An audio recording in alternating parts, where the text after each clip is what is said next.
No.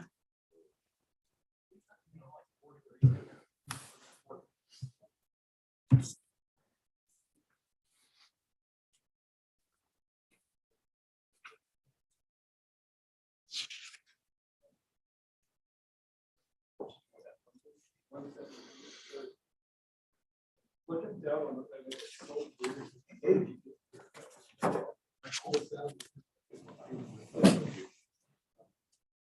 but they were so low.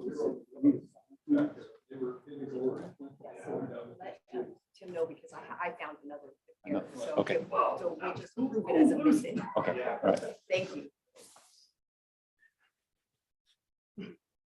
Want me to bring this? I think he suggested 3 to 5 minutes. They just left out the 5. I missed 5. Yeah, If you want to leave it at 3. he said 3 to 5. Seemed reasonable. We would have heard back if it were 3. There's just a blank there, 3, 2. So either take out the 2 or put in a 5.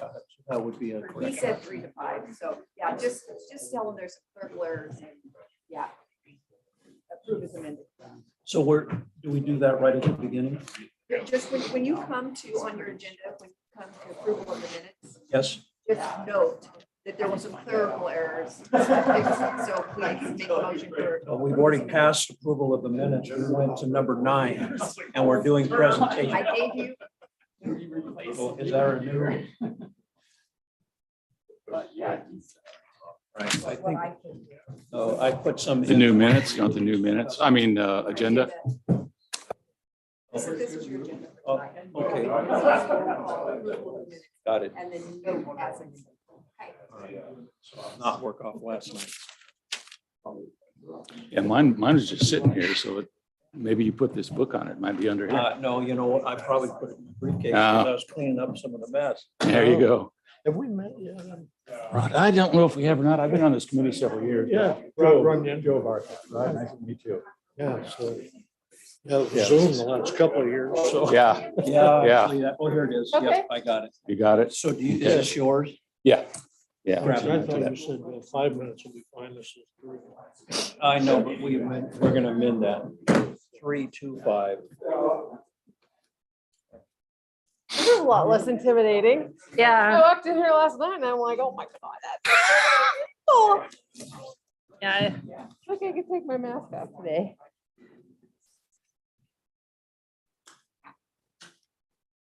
So you Well, know, welcome to this side of the table. this is, I got moved. They don't like me Yeah. over there. You know, little chatty over there This is on our the Yeah, side. that's me. Wink, wink, nudge, nudge. Patty Serena. Yeah, No, Chatty I was Serena. hoping it was Patty. I gotta figure out the rules of this, you know, Oh, yeah. You gonna sign split anything? performance kind of thing, like moving this way far away. I'm loud enough. um, That's the new revenue, not including the fund balance. doesn't include the ending fund balance I took out. Okay. So the expenditures are 15. I took the reserve and the unappropriated out. 3.2, which leaves us with 11,875. And then our new revenue is 10.1. So So I'm not convening, I'm reconvening tonight, 0.8 over right? revenue. it's about one. Still do the roll call, approval of minutes. I'll have to go back and with the type amended to I remove mean, I don't know clerical how error. much we want to really bring that up. And We've already touched on it. Yeah. page number 8. Are there any other, It's my sweet personality. Thank you. Good, I do. on which page? Yes. Okay. You betcha. Good books. I think there is. If not, you get two. Yeah, I think Scott. All right, thank you. Scott Randall. If he's late enough, he won't know that he missed them. Yeah, since Tanner's not going to be here, is that against Serena Rome, Mike? Thank you. Yeah, 3, 2, 5. Yeah. I know I got Oh, wait, moved. I apparently I. You know, actually, there was, Sam, I don't know how much this, What do but they call it? A non. up here, this is, you said last night you were going to call them one Yes, at a that's time. what I Maybe. I mean, it thought. stands with 1 here. So I don't know if at a time should be, it's the very top of page 3. Oh, thank you. You're very welcome. 1 at a time is, I think, what you had said. It just, the sentence, and there's something should come after that, and I think at a time is what it is. Any other? No other typos. Yeah, no. Well, actually, there was one. You know, actually, there was one. On page 5, I think she meant to say the beautification committee envisions, not envisions, but envisions. You know, so instead of 2 words, it's 1 word, en. Yeah, en. Yeah, I see that. Yeah. Oh, I already dropped some off. Yeah, I saw the statement. I agree. Yeah, those are the only ones I saw. And okay, Daniel. Yeah, there's, it got a pretty significant repair page. What are you trying to say? What are you trying to say? This one, okay, yeah, 2, 3, and 5. 3. 2 Wasn't that I'm gonna eat them. and 5. Got it. Yeah. The thing is, It was kind of a big. not old yet, All right, but I need to get through them before we go to the next batch. there you go. So those are from the trade show.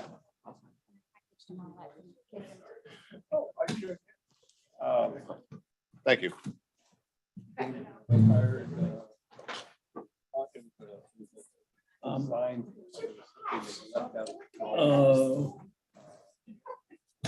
Izetta, are you doing IT? Even though your warrant. Are you reporting or updating? There's a big update. It's just- So we'll just cover it and say there's no updates. Yep. So. The other thing on, in Yes, you yeah, could ask if anybody had any questions. Everything else We'll that answer. happens on. That our community members do not have. a I'll just give them a chance to review it and we'll go on. All right. So it is in the bed. Oh, is it the whole thing? Is in the, or Well, just your- the budget? Just your budget. Okay, so I, Hard to follow. Some things are in here, but also it's over here. Actually, just go and give it to Izetta and she'll be able to tell you. to get it out. Because all of a sudden you discover something else that goes to that. A lot of paper. Hello. Okay. I think that they should Yeah. have there.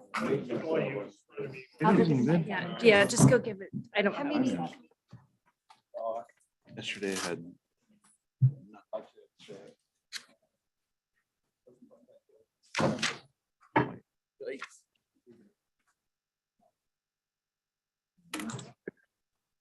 Different, my copy. and hers. No.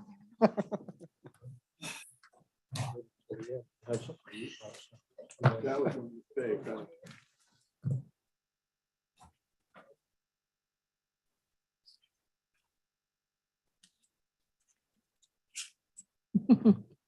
You just look She at, said she was doing IT.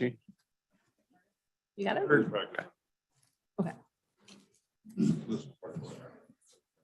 Everything on the insurance side was, Oh, Angie.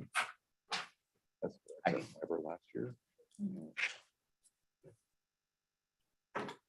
They're no longer going to insure local governments for ransomware. So that same coverage. Oh, okay. Ransomware, but the dollar amount for coverage is a lot lower.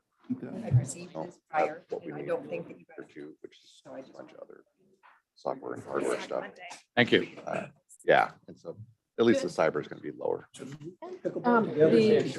we have? No, you asked once if I wanted to come by and I did, I turned it down.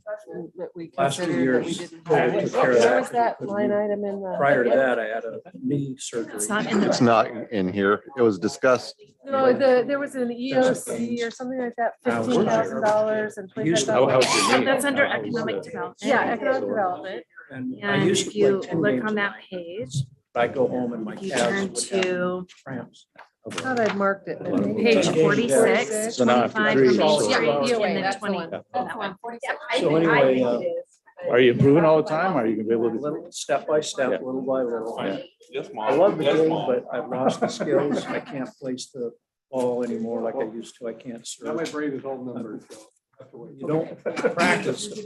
How long have you been doing it? I just started about 6 years ago, I guess now, I am. 5 or 6 years. Is ago. that just about when it really exploded on the Yeah. You scene? know what I Yeah. did? I have a big arrow Did not right hit the there. I knew I marked it. No one playing in our city, but that changed quickly. Yeah. About 140 now. Really? In 6 years? It's built Yeah, up to that? or more. You know, there's a lot of people playing outside of the association, so. Yeah.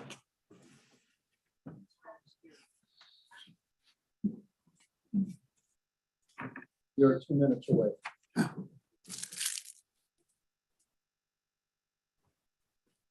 now I have a straight on view of it. I like our new chambers. Can't do it anymore.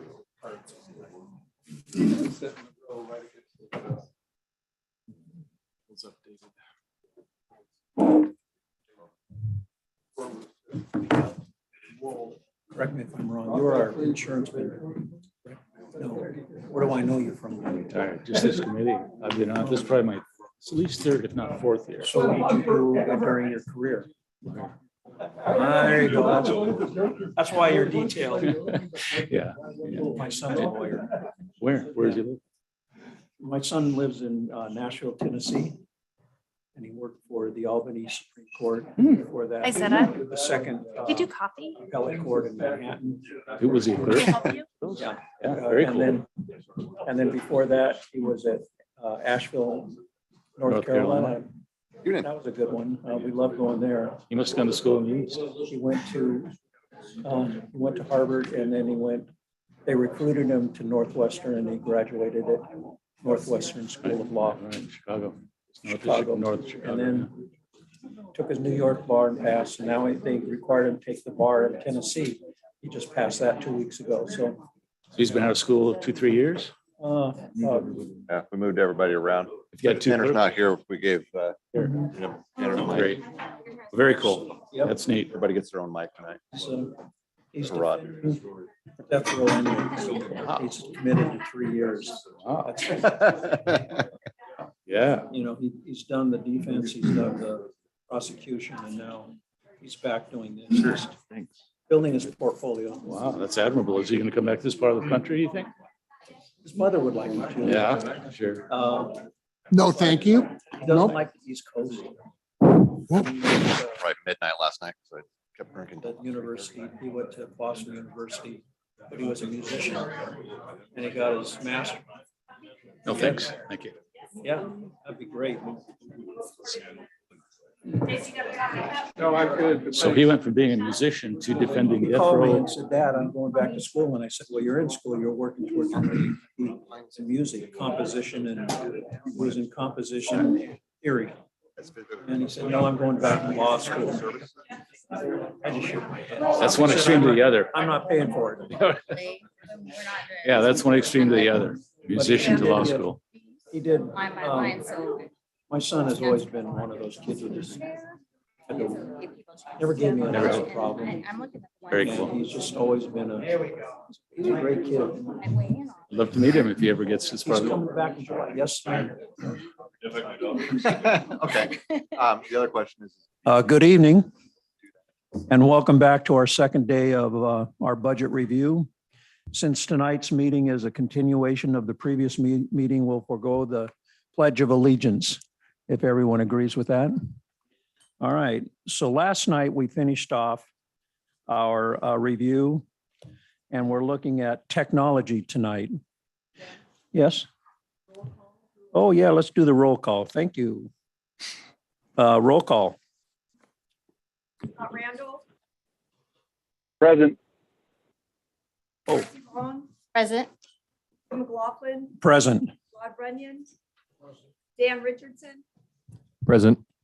Tanner Elliott, Present. Rena Smith, Here. Joe Barcott, Here. Ben Wing, Here. Ring, sorry, Debbie Ferrer. Also in attendance, Mayor Mays, interim city manager Daniel Hunter, and their finance director, Angie Wilson. All right, now we'll go back and cover the agenda. This agenda will serve for all subsequent budget committee meetings until the budget is approved. Agenda will resume where meetings are recessed. Approval of minutes will be added as they are prepared for approval. So I hereby reconvene this budget meeting. Minutes we have in front of you. You should have a copy.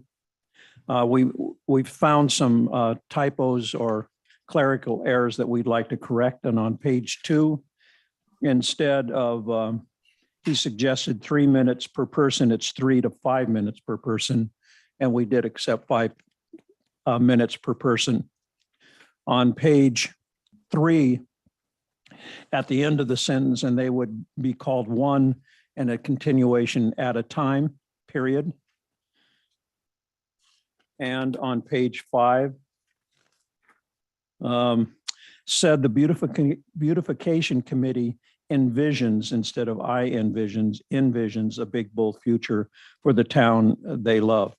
And those are the amendments that we would like to make for the minutes. Do we have a motion to accept the minutes as read with amendments? Okay, do we have a second? I'll second that. All right, we have Councilman Richardson, second. Runyon made the motion. Do we have any questions or debate? Hearing none, all in favor say aye. Aye. And any opposed? Randall, I. All right, good. And I abstain because I haven't had a chance to read the minutes. All right. All right, well, we'll move on then. Here we go with the next item on our agenda. If I can find it. Oh, all right. Thanks. Yep. All right. We've approved minutes. Now we're going to do a continuation of the process from last night. And tonight we begin with, oh, here it is. Okay, good. We begin with technology. And Izetta, would you be so kind? Do we have any? Are there any questions on the technology department? Any questions on technology? Hearing none, then we'll move on to general services. And Angie, are you scheduled to report on that one? I believe Daniel's going to go ahead and Daniel, present okay, that. Daniel.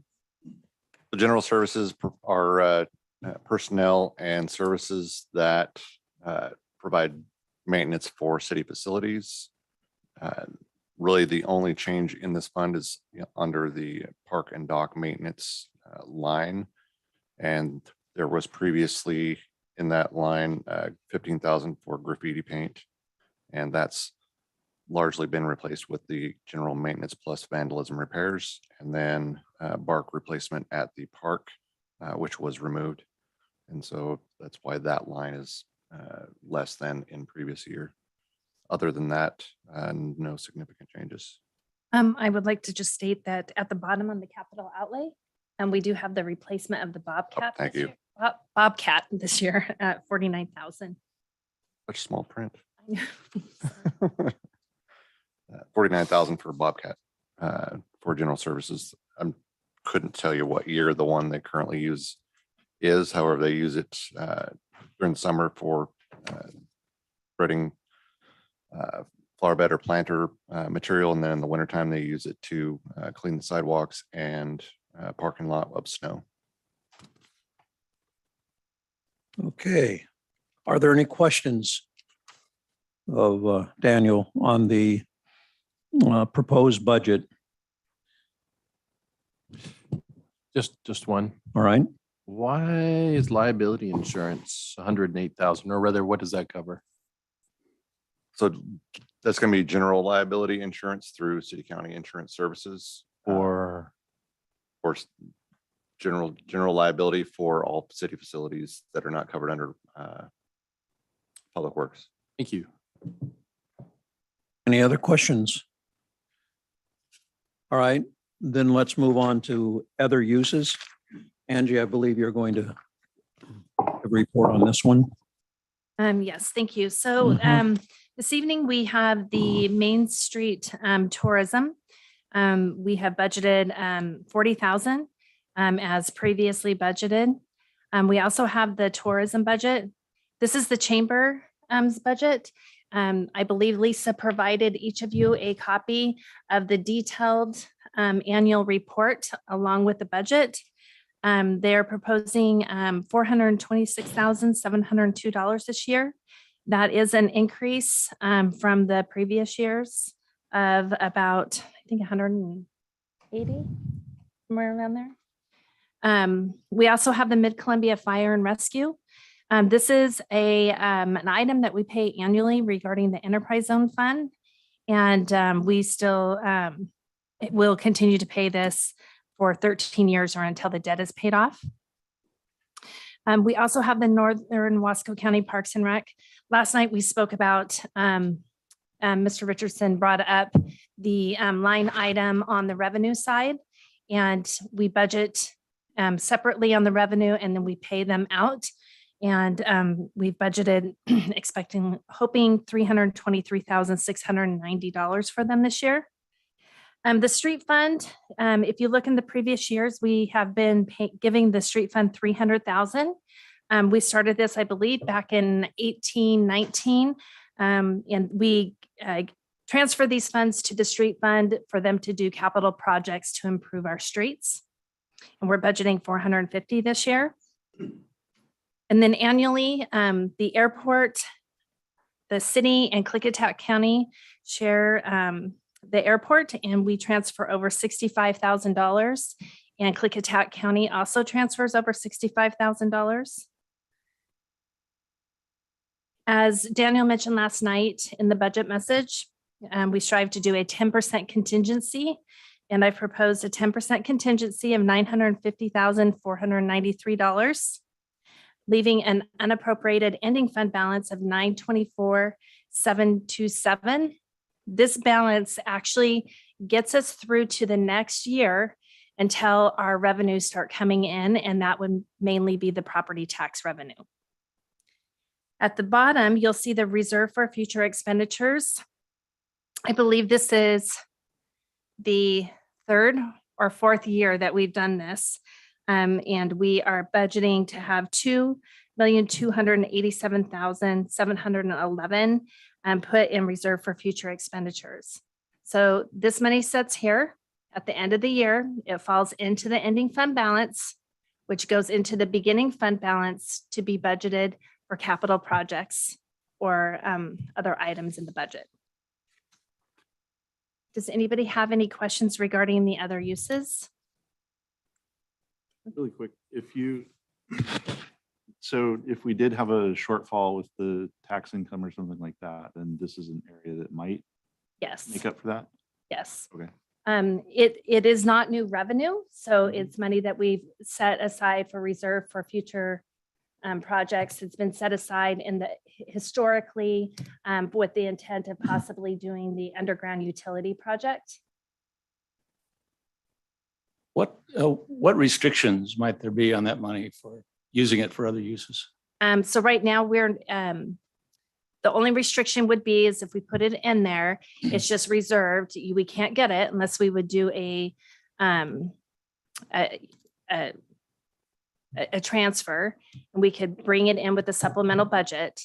Otherwise, it goes back into the ending fund balance the next year, which can be used to be spent. We could use it for capital projects was the idea behind it, to do the capital projects. It's not new money, so we really wouldn't want to support personnel services and items that are reoccurring every year with it, something like that, because eventually that would be gone. And then we would have no way of paying the personnel services. In addition to the underground utility costs that Angie had mentioned, we're also renegotiating our agreement with the state of Oregon for lease on the state office building. And part of that's going to include regular maintenance and upkeep on the building itself, which is going to have a higher cost than we're used to. And it's going to take projections of large scale maintenance costs on the building, like painting the whole thing or recarpeting the building, that sort of thing. Thank you. Do you have a question? Thank you. Why not put that into a capital fund of some kind? Or it's some other fund as opposed to carrying a line item? We just did it this way. We could move the money and put it into a capital project. But we wouldn't be able to use it as a shortfall. And It's more flexible as a line item. It is. but functions as a sort of contingency fund. It's not a contingency fund. It functions more as an ending fund balance fund. Okay, And so that money, a contingency fund, we could get to that contingencies budgeted to be spent if needed for items that are inadvertently left out of the budget or things that occur through the year. An ending fund balance and reserve for future expenditure, you can't get to unless you do a supplemental budget. thank you.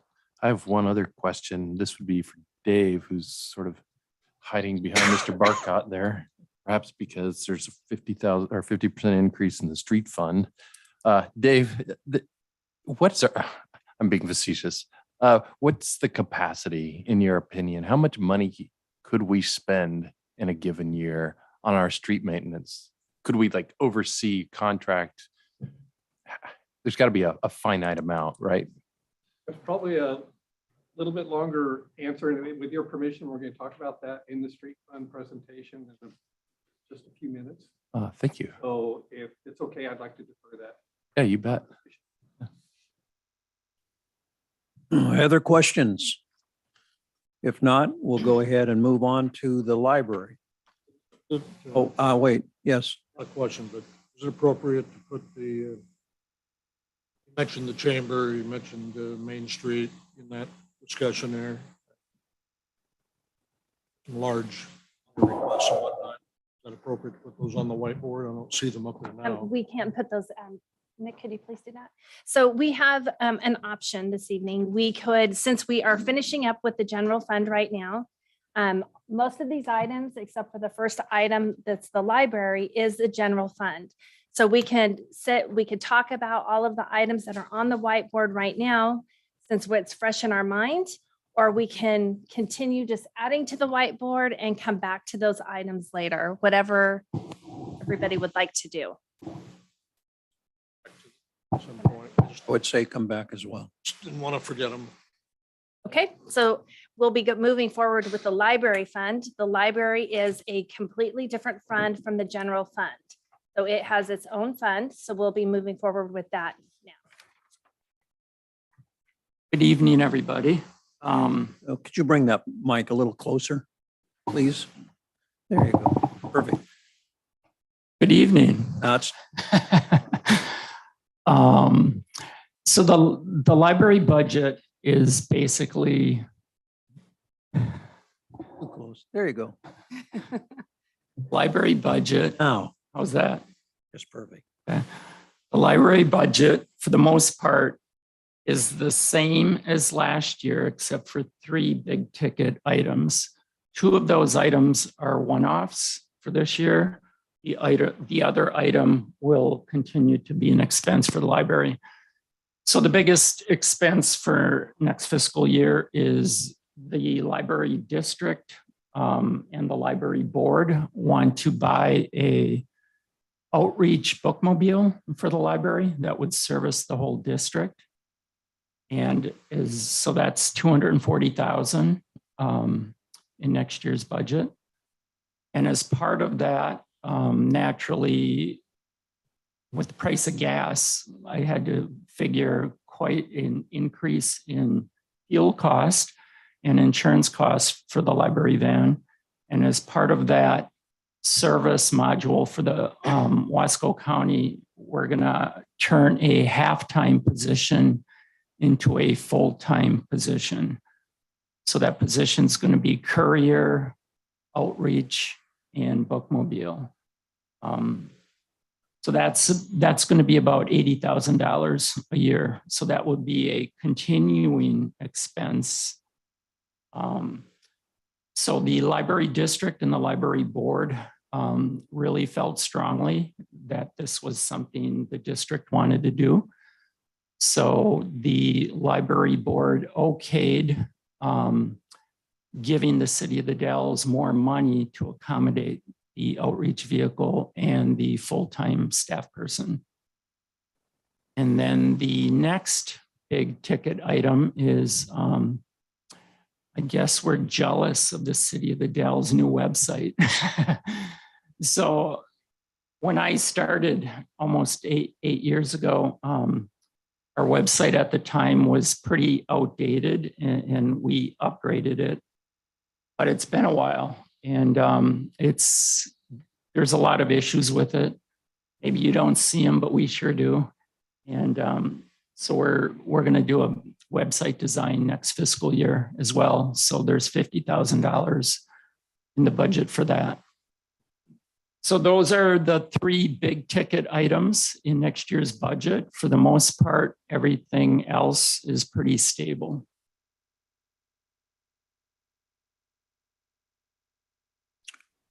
Questions? Jeff, I had a budget member ask me regarding your capital improvement plan, why you put 10,000 for painting annually. Could you please And explain the that? painting, Mhm. like last year, we painted the, so when you walk into the library, there's that, the covering. We had that painted. And some of the outside as well. The reason it's 10,000 is through an intergovernmental agreement with the county. The library district is only supposed to pay $10,000 per improvement. So we're also putting $10,000 into eventually replace some of the HVAC system. So technically the library district cannot go over 10,000. So that's why it's kind of 10,000 each year. So each expense item, I can only go up to 10,000. Thank you. Welcome. Other questions of Jeff? Yeah, just real quick. Thanks for coming. The HVAC system is on the issue, one of the issues to resolve over the next 5 years. So are you saying that part of that 10,000 every year to the county is like a shared expense for that? So we're looking at the city to share the expense with the library district. And so the library district through that capital fund is putting away $10,000 to meet that cost. Thank you. You're welcome. Counselor, Mayor Mays, please. This new personnel is going to be funded with a grant. No. So there is a grant in the library for next fiscal year. It's a teen grant. It's for teen who have a intern at the library. It's worth $5,000. So this was a grant we wrote through the state library. And I actually looked today and we have a couple good applicants. So we're kind of excited. We're thinking if it works and it's successful, it's something we might continue. I know when we had the community visioning night, one of the, at least with the group I was facilitating, internships and mentorships was huge. And this is something the library is, willing to offer the community. And so we went ahead and we saw the opportunity. We got the grant. So right now, I think in about a week that position closes, and then we'll hire an intern for the summer.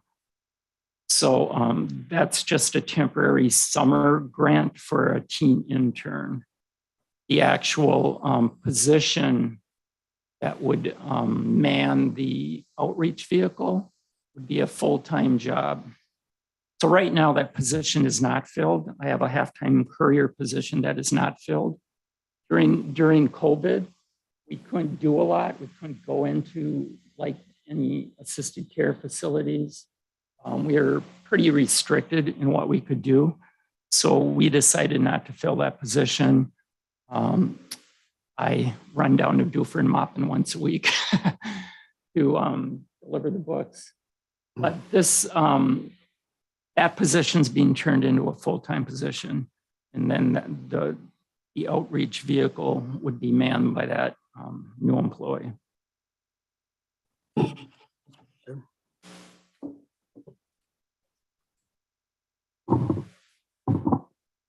Yes, So in the revenues, you have listed $100 for gifts and donations. You really only get $100? Is that really all you expect? Yeah, we don't really get a lot of gifts and donations. I mean, the Library Foundation gets most of the donations and gifts. We kind of look, we're kind of jealous because they get the money. And Jeff, is that a typo or is the HVAC system actually 1963? No, I think that is right. It is right. It's getting old. Yeah, it's pretty old. and it hasn't been replaced or, No, maintenance tells me it needs to be replaced. So we're rushing for 10,000 in every year. I see. Replace it. If you turn to page 147 is the capital project fund. In that fund, you'll see where the library is putting in money and the city is putting in money, and we're building that every year to be able to do that project. It's under improvements other than building.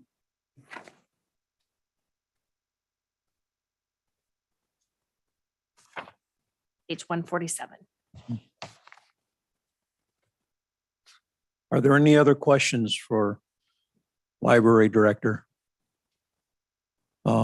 Counselor Richardson? Thank you. Thanks, Jeff, for being here.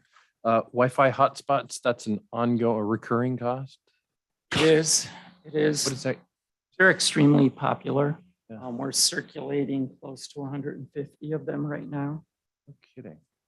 So this is essentially enables somebody to have internet access that might not. Exactly. So had a couple people asking for them today at the front desk. Wait time is about 2 weeks. So they're extremely popular. Can't just walk in and grab one most of the time. Got to put a hold on them. Thank you. The website's a one-time expense. I take it until another redesign someday in the far future. Yeah, hopefully not for a while. And I have to ask, 240 for a van seems a little steep. How So I how does got- one spend $240,000 on a van? I mean, yeah, I agree. So the Public Library Association meets in Portland maybe once every 15 years. And the Library Association just met there this March. So I got a quote from another vendor before, for the budget. Yeah. And then while I was at the conference, there was another bookmobile outreach vehicle vendor there, somebody different. So I got another quote from them and same thing. They're in the same ballpark, right around 240. These So are things have really gone up in price. I mean, these are modified. oh yeah, they're completely outfitted for libraries. Exactly. I think that's where most of the expense comes from. Thank you.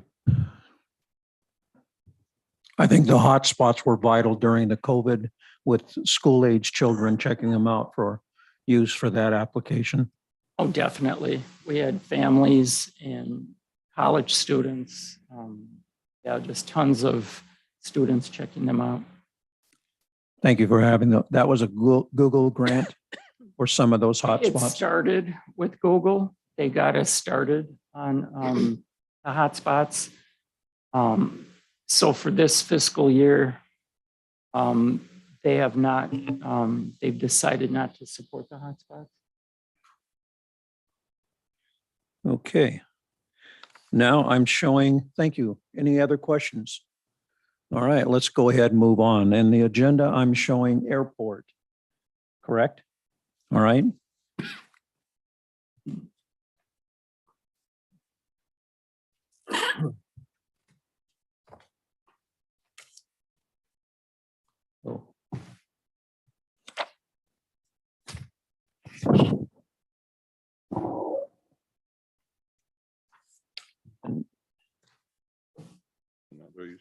It's on a different page. It's on 140 that I'm looking at.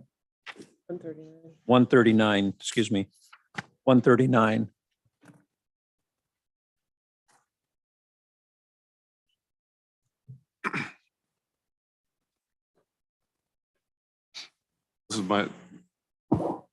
This is my first opportunity to present a budget for the airport as the airport manager. We've got a fantastic airport and business park over there. Angie's fantastic help. I've got a balanced budget here. Some of the projects that we've got planned for this year is we've got a South Apron rehab with a FAA grant of $275,000. We have the Big Gorge Community College Aviation Training Program building that is also a $2.5 million grant coming through. All fingers crossed we'll have that money to spend this year and build a new building over there. I'm working on a couple of strategies to build some additional T hangars for that. We don't have any funding for that in the budget at this point, but there's grants available that are coming. Just want to note it as a project and highlight for the future. We have two other projects that are just potential grants or removing property taxes for the state of Washington if we can. In the budget, you'll see that we've got the Quonset hut and mobile home replacement. Some of that has kind of changed in a couple different ways, and then hooking up our emergency generator. So we've got power if we should have power failure, we'll have the runway lights and the fuel accessible. Going into the budget, have an opening balance or beginning balance of $721,736, which is about $34,000 more than last year's budget. As Angie noted, we have the $65,000 from Hvac County coming in, and further down the page we show the funds also coming in from the city of the Dalles. Under the grants, at the Columbia Gorge Community College and for the $2.5 million, and this bipartisan infrastructure bill that the administration has put out has afforded the airports $159,000 each year for the next 5 years. And so we've allocated this year's funds to be able to be spent on a specific list of items that we can use at the airport to meet the AIP criteria. And we're working on some of that. Some of that will possibly go towards those hangars I was referring to. The ARPA grant is one that came through with COVID, and we are using that for grounds maintenance and just general maintenance of the airport, trying to keep that business park and airport looking presentable to leasable.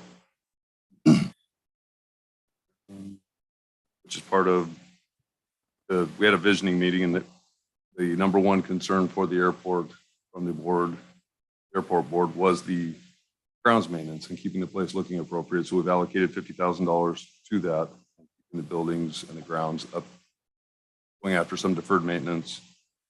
The roof that I referred to on the Quonset hut has been one of those issues that every year we put a different number in for the budget, and it continues to try to double itself as far as what it's going to cost to put a roof on that building. Last year, under the vehicle repair and maintenance section, we ended up having to put a new engine in the Kubota tractor, which does most of our mowing over there. All of the equipment that the airport is operating on is all, I believe the newest piece is 10 to 12 years old, which is that Kubota tractor. Most of the stuff, the Ford tractor underneath the weed sprayer, that's not even sure what year, but it's a Ford 8N tractor that we do our spraying from.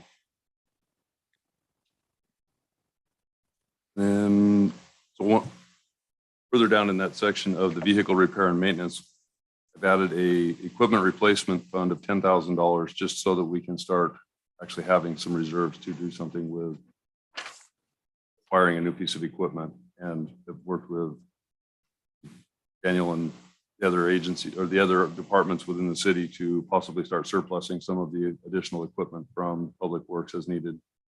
And we can try to get the end of life out of it at the airport. And further down the line, better description under the grants there, under improvements, other. List of the grants. We've got a few of the items on here that have been pushed back over the last couple of years. The construction of a drainage ditch between the hangars, the ongoing challenge of needing security fencing that $25,000 will pretty much get you a gate right now. And a special project of a new 100 low lead tank and the structure or concrete pad to go underneath it. Leaves us a contingency of $360,374 with an unappropriated ending balance of 109,437. Questions, I will best answer them.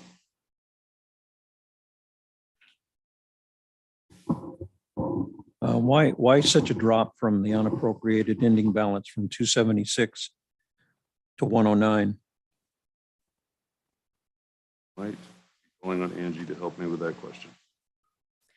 He has budgeted to do more maintenance projects this year, which gives the unappropriated ending fund balance a lower number. So the monies was taken out of that unappropriated.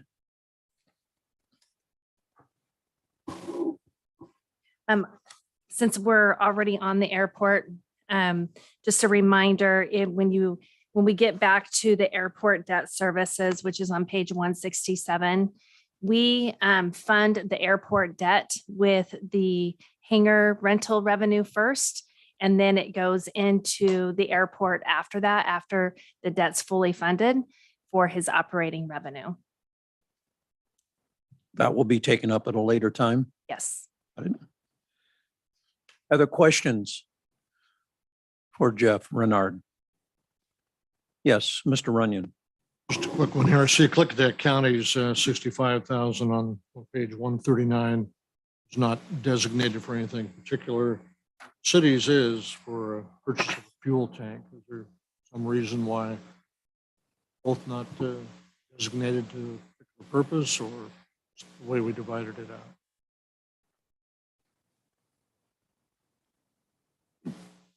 Not sure that Both the same amounts, and I'm just wondering. that line's supposed to be there for the additional fund. I think that might be a Are you purchasing an additional fuel tank this year? PR. Okay, I think that it was just one of the things that when we put in the 65,000 that you just mentioned, that's going to be helping to purchase that. So that's general fund revenue. He can use that for his operating budget. It really isn't completely designated for that, but it was just named that that's what he was going to be doing with the money. It just stuck out because shared facility with the county and city. Anyway, thank you. Other questions? Quick question about the Quonset Hut building. At what point, like if you don't replace the roof this year, then at what point should you start looking at additional funds to potentially replace it? 'Cause I know it's Replace I was out there today. the roof or the building. The building. We are actually looking at that. The FAA has actually sent some literature out to us in regards to some upcoming grants for new terminal buildings. Okay. We had an opportunity this year that we were a little behind the gun on. And there's some very specific requirements of passenger count and some different things that I'm studying now to figure out what it is, so that as this comes available this next season, we'll be able to potentially apply for some funds to put a new terminal building up. Okay. Building is definitely way beyond. I mean, it's old. It keeps the rain off, keeps the snow off, but it's a constant maintenance. And in fact, the city's insurance adjuster was there today, or not adjuster, but inspecting the building. Here's what kind of shape it is. And I don't remember, what is it used for?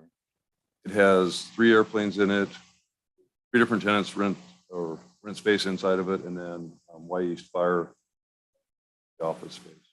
Okay. So it has 4 tenants in it. Thank you. Yes, it's definitely if the funds were available to build a new building, it would be best to remove both of those buildings there and the terminal building and put a state-of-the-art facility up with a jet center on it. Thank you.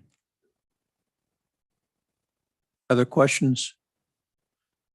Then this concludes this portion of the airport report. Let's move on to Dave Anderson. Come on down.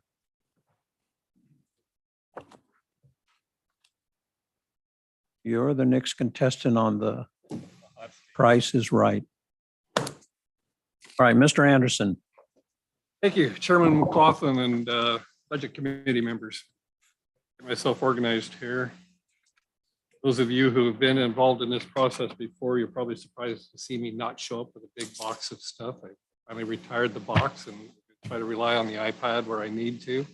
So this could be an experiment for us all. By way of introduction, I'm Dave Anderson. I'm the Public Works Director for the City of the Dalles. I do want to make just a couple of overview remarks about Public Works to give people some context for the conversations we're going to have. The Public Works Department is made up of 6 different operational divisions, being water treatment, water distribution, wastewater and collection of stormwater, streets, and engineering, and then regulatory compliance with administration. Those 6 divisions are funded by 3 different pots of column of dedicated funding, which have to be tracked. It can't be commingled. In the water fund, the sewer fund, and then dedicated funding for transportation systems. The department has 46 employees, and we operate a total of 8 different funds that are within this budget that we're going to talk about tonight. Some of those are operational funds, and some of them are capital reserve funds where we bank money to take on the larger projects. So with that, unless there are any questions just on the concept of Public Works, we'll jump into the street fund. Councilor Richardson already touched on one of the 2 or 3 changes or proposed changes that are presented in the budget in front of you. Every 3 to 5 years, we have a pretty hard conversation at the budget committee and at council levels about the challenges of trying to fund street system maintenance. Sometimes we take some action as a result of those at the council level to try to help the Band-Aid on the funding problem. And I want to refer you to the BIP number 22-021, which I believe is the very last document in your book.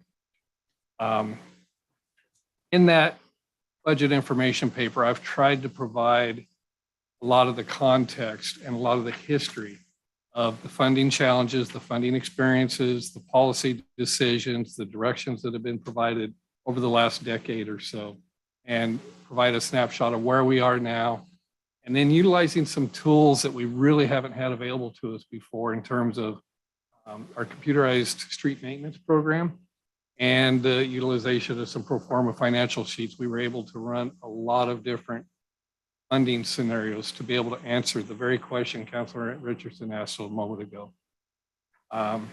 This year's budget does propose to increase the amount of funding provided by the general fund from $300,000 in recent years to $450,000. A little bit of history on that. We originally began transferring some general fund monies. Let's see, back in 2015-16, the general fund began contributing to street maintenance at the tune of $150,000. And as Angie mentioned, in fiscal year 1920, that was increased to $300,000. The budget before you proposes to increase that even further to $450,000 per year. Councilor Richardson asked the question, when is enough enough? I think if I might summarize, what would be the amount of money I think needed to provide some adequate maintenance to the system? And we tried to answer that question in the BIP, utilizing the tools that I just mentioned and running a lot of different funding scenarios. Right now, it would require a contribution of about $750,000 in addition to our recurring, reliable, sustained revenue sources that come into the street fund. I'll talk about what those are in just a second. And then in a few years, that raises to about 850,000. I think there are some options to consider for future funding for the transportation system, the street fund.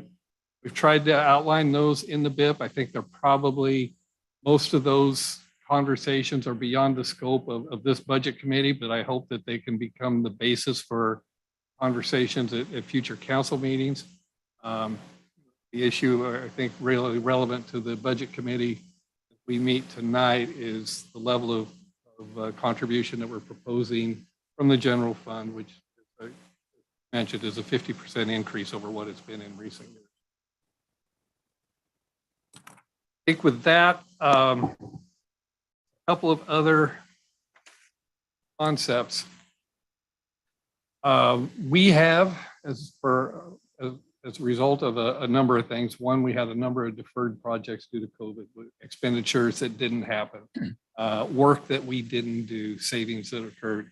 So over the last few years, we're actually kind of building some monies that we didn't have the opportunity or enough staff to really spend. So this current fiscal year, the 21-22 fiscal year that we're wrapping up, we took a pretty big swing at the maintenance, bringing in contractors to do some of the work, combining those efforts with the work of our in-house crews. At a recent council meeting, they just awarded a contract for some contracted crack sealing to occur for about 16 miles of street in addition to the 6 miles of street that we plan to do in-house. We will have a contract coming before the council to do chip sealing in addition to our efforts that we'll be doing locally in conjunction with Wasco County. The city doesn't have chip seal equipment. Wasco County is set up to do chip. So they graciously partner with us and do about as much for us as their work schedules will allow. And it's a much lower cost than hiring a contractor to do that work. The city's set up to do hot mix asphalt paving. Seeing some examples of that in the repair work that's currently going on in 2nd Street. That's a city crews, it's not a contractor. And that's a project to try to fill those ruts at 2nd Street and improve the rideability down through the downtown area. So we're taking a big swing at maintenance this year. That swing did not utilize all the money that, the backlog of money, the accruals that had occurred. So we're proposing with the budget in front of you, with the increased contribution from general fund, take another big swing at maintenance next year, utilizing those same types of things, combination of contracted resources and our own city crews. With that, if we do all the work that's proposed in this budget, and I'll detail it a little bit later, that's going to take care of that carryover of revenues in the operations budget. Fund 5, the street fund, the one that I'm looking at right now, or I hope we're all looking at, starts on page 94 for the summary, is the operations budget for the street fund. The efforts proposed in this budget will take care of that backlog of revenues, and that's when we will get to just having the sustained revenue stream. If we want to maintain the same level of maintenance that we're proposing in this year and the budget in front of you, which is a level of maintenance that will just hold the condition transportation system at its current level. We aren't even gaining ground on it. That the current average condition rating is getting a little technical. I don't mean to go too far down this rabbit path, but we do have the tools to rate the condition of our streets. And that number right now is this condition index of 67. The level of funding that's proposed in this budget and the current year is a level of maintenance to hold that steady. Not making any ground to improve, we're just holding steady. So those are the context, that's the context that I wanted to provide as far as how this budget was developed. To do that, again, we're proposing the increase, the contribution from general fund.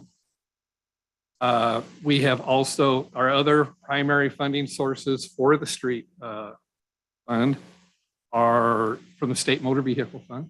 These are revenues that we get from the state. They originate as license fees, permit fees, and they're allocated to cities based on population. About $1.2 million that we received there. Those monies have been going up gradually in recent years primarily as a result of increases in population, but also some increases in the allocation rate. Another major source is we have a local 3-cent fuel tax. And so it's not a percent, it's 3 cents per gallon. Been 3 cents per gallon since I believe 1986.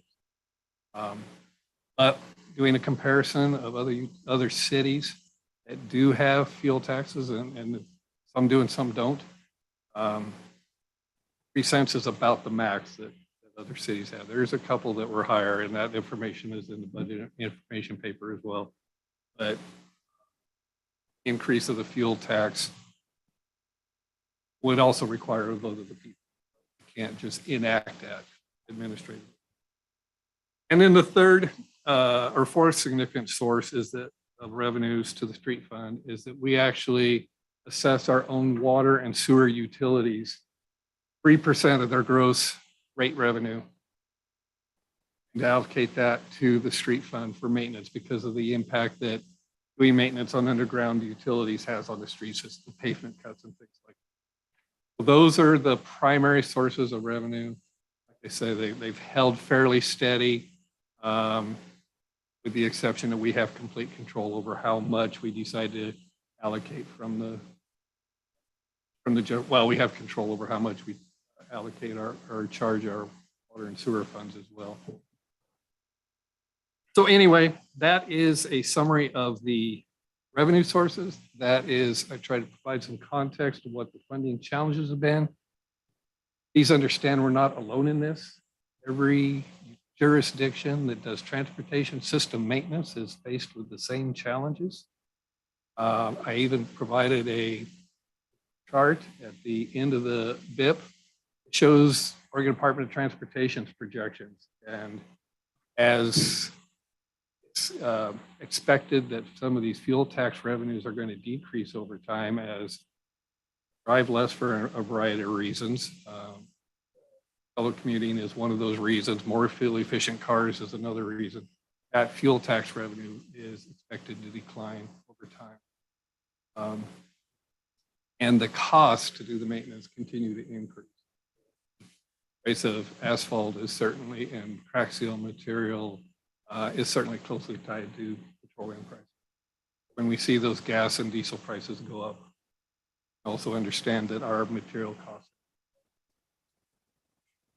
BIP outlines some of the measures we've taken in the past, and one of those measures to save costs in the transportation system has been staff reductions and more staff reductions. And we've gotten to a point where we know it's costs about half as much to do a given task, crack sealing or chip sealing, doing it in-house as it does contract, but we don't have the people to do it effectively. So this budget does propose to add one person back to the the conversations with the previous city manager was that this budget committee would have a chance to, and the city council would have a chance to consider that addition of the position. It's the budget as presented includes funds to do that. And there would be an opportunity to discuss funding options and scenarios for the transportation fund and decide whether following year or 2 years from now, we have the second one that the division believes they need to be fully staffed. Staffing up fully allows them to do right off the top about twice as much crack sealing every year we can currently do because they can do the work in one pass down the street instead of 2 passes. Right now they have only enough people to go through down the street, clean out the cracks and blow the dirt out of them, and then come back, same crew again, and apply the crack seal material into the cracks.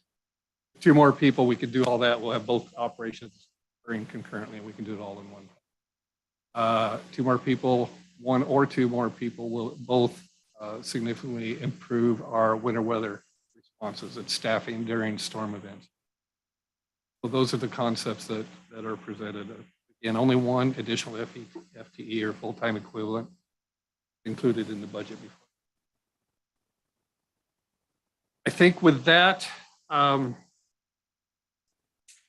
as a result of adding the full-time person, we have significantly reduced our part-time salaries because we have been relying heavily on seasonals during the summer operations. We've been trying to hire 2 seasonals in the transportation division. And so we have budgeted normally according to that. We backed that off to 1 seasonal in the budget before you, anticipating full-time employee. And seasonals have been very difficult the last 2 or 3 years to hire. We have getting very few applicants even anymore, and finding qualified applicants extremely challenging. I apologize. The street fund is the one of the 8 funds we'll talk about that I think was good. I wanted to spend the most time on. It's the one that has the changes. A couple of other highlights that you might have picked up on. There's a significant increase over prior years in garbage services, which is near the bottom of page 96. About $7,000 higher than or $10,000 higher than it has historically been. That's because we've budgeted for the disposal of debris associated with removal of a house that's located right away within. That's kind of a project-related expense. Is a project. And then just going to the type in the page 99. Looking into some of the proposed capital expenditures up there under buildings. We have a couple of projects that we're building funds towards the future implementation. One is there's $41,000 identified for modifications to the front entrance of our public works building and installation of an elevator. When we moved to this facility and remodeled it in 2008, those of you can remember, it was a lumber mill before we moved in. There's an upstairs in our office. We were only allowed to develop, probably get the number wrong, but around 5,000 square feet of that space. And there's another 10 or 12,000 square feet that could be used up there. It's currently partitioned off, and we weren't by code allowed to develop that additional space until there was an elevator in the building. We reserved room to build an elevator in the future. And we see a need in coming years to access that additional space upstairs. So we're just building the funds in this line code for that future project. You'll see the same expense also included in the water and sewer fund. So this is a project that would be funded by all 3 of those funding sources. Another one is $59,000 for equipment covers. We would like to build a cover system over part of our yard to park more of our equipment in out of the weather. This would do a number of things. One, it'll extend the life of the equipment and get it out of the direct sunlight where birds and paint jobs are eating up hoses. But it also allows us to park trucks with material in it undercover. Right now, during the winter, we can't preload sanders and dump trucks and have them ready to go unless we have room in the shop to park them, because if we park them outside, the rock gets wet in freezing conditions. We have a block of ice in the sander and we can't do anything with it. So we're hoping to, this is again a line item where we're building a fund for a future project in a year or 2. We're also looking at, since the orientation of this structure would be correct, we're looking at installing solar panels on that structure if in fact we build it. Under machinery, there's a Cat snow push listed for $22,000. This is an attachment for the new loader that we bought this last year. Think of it as a loader bucket. It's 12 feet wide, a lot lighter duty, and it's made for pushing snow. When we come downtown to do the task of snow removal in the downtown areas, it's going to really speed that process up. It's a couple of nights of working at nights to clear the downtown area and some of the other business areas. With the equipment that we have, and adding this one attachment will really speed us up along those lines where we're moving 12 feet of snow instead of closer to 60. And then under 7510 are the capital projects that we're talking about for the street maintenance. The 2023 chip seal, there's $458,000. That's a combined effort of the contractor that costs and the city and county combined crews. We've got $315,000 for crack seals and surface seals. This is all contractual. We have, and I should have mentioned this earlier, but we've adopted an ADA or Americans with Disabilities Act transition plan where we're trying to, over time, install sidewalk ramps in places where we don't currently have them. In very few places do we have sidewalk ramps that are compliant with the current federal regulations. So we're trying to do $150,000 a year worth of sidewalk ramp installations. This is enough for, I believe that's 4 intersections of these ramps that run in between $8,000 and $10,000 each. Intersection, it has sidewalks on both sides, that's 4 ramps. So, you know, $150,000 gets eaten up pretty fast. And so we have in the ADA transition plan identified our priority areas, schools, business districts, things like that. We had also created a backlog of streets that required ramp upgrades because of some paving projects that we did, and we didn't do the sidewalks at the time. And paving a street is a trigger to have to do ramps. And that's when one of our real deterrents to going in and doing as much paving as we used to do, because the cost increases by about 1/3 to do all the ramps at the same time. You have to be cognizant of that. We have considered the ADA ramp upgrade needs in the funding or future maintenance cost projections that I mentioned.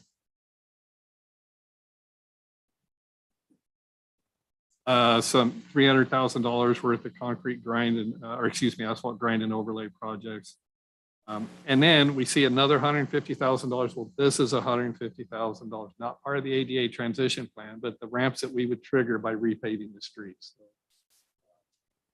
The work that we're doing for the 311, the profile and pave, those are projects that are going to trigger ADA ramp upgrades. We've provided $150,000 to do those ramp upgrades. That I will try to answer any questions on the street. Hopefully I touched on your question, Councilor Richard. Mr. Chairman, may I? Yes, Yeah. Chair recognizes Councilman Richardson. Let me compliment you on the BIP. I did read it. It's one for future conversations, and I hope we take that up soon as a council or as a city.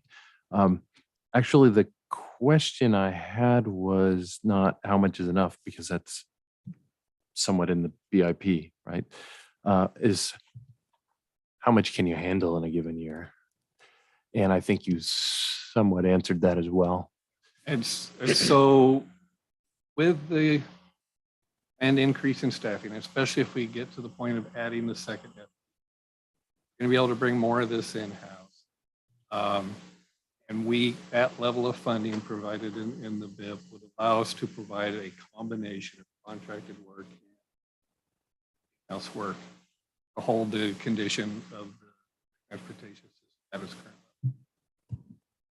The other question I had was about traffic control signs, just a curiosity.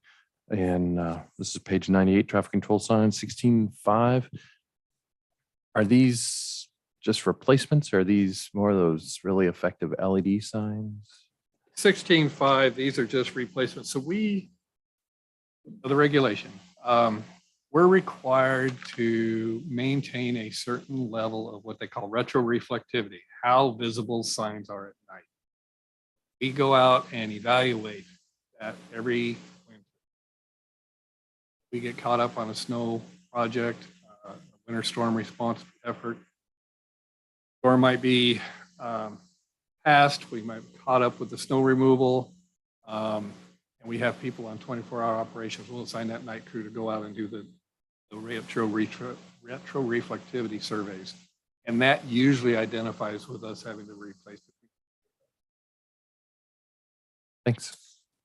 We did use the allocation approved by City Council of, I believe, $40,000, another $6,000 of our own money at that, to put in the LED signs that you may have seen at a number of the intersections. Actually, those we already had in the budget.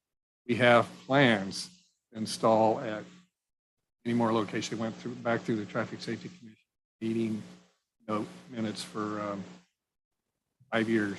And every intersection that had been identified with a concern is going to sign upgrade with that ARPA money that the City Council approved. That's not in here because that's a separate funding source and it's out of the current. That has proven highly effective around schools. They're very visible. Yeah, they are. Radar feedback signs are also very useful, but Yes. I think we need to be cautious not to overuse it. I think that we can become desensitized no matter how bright and flashy something is. That's true too. Mayor Mays. I was going to ask Dan's question a different way, but he beat me to the punch. But I was going to make the point that we're actually budgeting $1.5 million for our capital projects. Last year, we budgeted $1.6 million. Use the microphone, please. Yeah, we budgeted $1.6 million last year. Do we know how much of that we spent?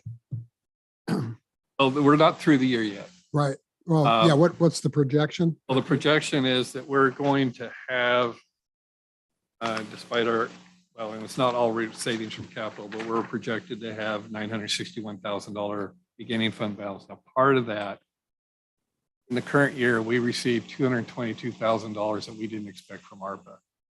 We didn't have a chance to budget for that. And so that's proposed to be spent in this next year. $961,000 that's currently shown as a beginning fund balance on page 96 is what's currently projected to carry over from the. So you'll be spending $1.6 million minus the 961? Be spending the million. No. We're planning to spend the $1.6 million, and that'll still give us. Oh, okay. carryover. So you're right on. We Okay. had a pretty big bank that had built up, and it's taken us a couple of years. Yeah. And unless I'm really missing something here, it looks like you're ending the year with a zero fund balance. All of the budgets are presented with a zero fund ending balance. And Mhm. either projects come in less, we don't get everything done, but whatever savings occur contribute to the beginning fund balance the next year. Okay, my last question, I know it's in here somewhere, but it's not in the street budget. Apparently, the 50/50 sidewalk program. 50/50 sidewalk program. So we do administer that for Public Works, but it is budgeted in Fund 37, which is the Special assessment. special assessment. Thanks, Angie. That I knew. It's I on knew it was in there page somewhere. 144. Thank you. The $8,000 ADA figure, was that per intersection or per corner? Corner. So it's 32,000 for a intersection.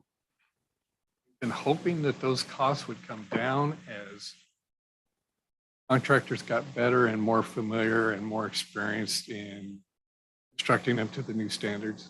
Haven't seen that price come down yet. Of course, now we're kind of in the flux of inflation, pushing prices the other way for other Yeah. reasons.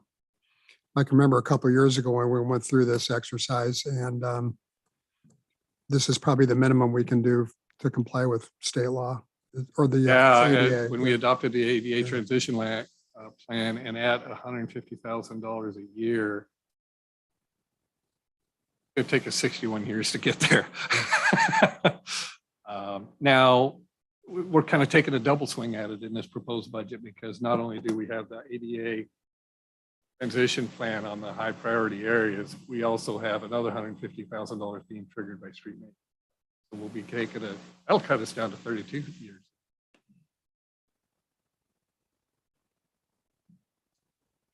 Thank you. Mr. Runyon. Just a couple of things here. First of all, I always appreciate when you do your report because you list page numbers and account numbers as you talk, which is very helpful to all of us, I think. I appreciate that. Going back to the equipment covers, if you had the money to do it today, what kind of money are we looking at? I think they're looking at a couple of different costs. I think they're looking at, I think the total cost of the project, including the solar, is about twice what we have. So we've got $160,000 split between the three funds right now. About 320 would do everything, including the solar panels. We still need to do some more work on the feasibility of the solar.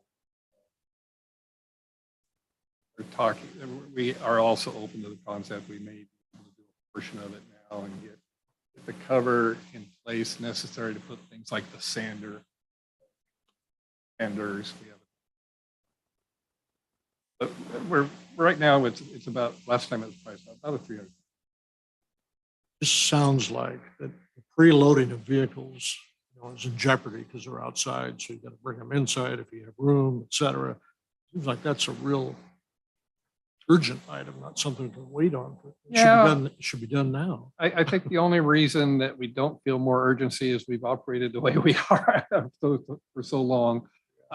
We look ahead, we try to clear the shop out, we try to create that space to have at least 1 or 2 units loaded up. And the purchase of the new loader this last year really made it a lot safer to be able to go out there, load his truck. And It sounds to me like there's a lot of man hours and whatnot, just in the rearranging of equipment and so forth. And that's there one are. area where I could see moving money from something else that's a want, not a need, and getting something like that taken care of. Thank you. All right, other questions on the street funds?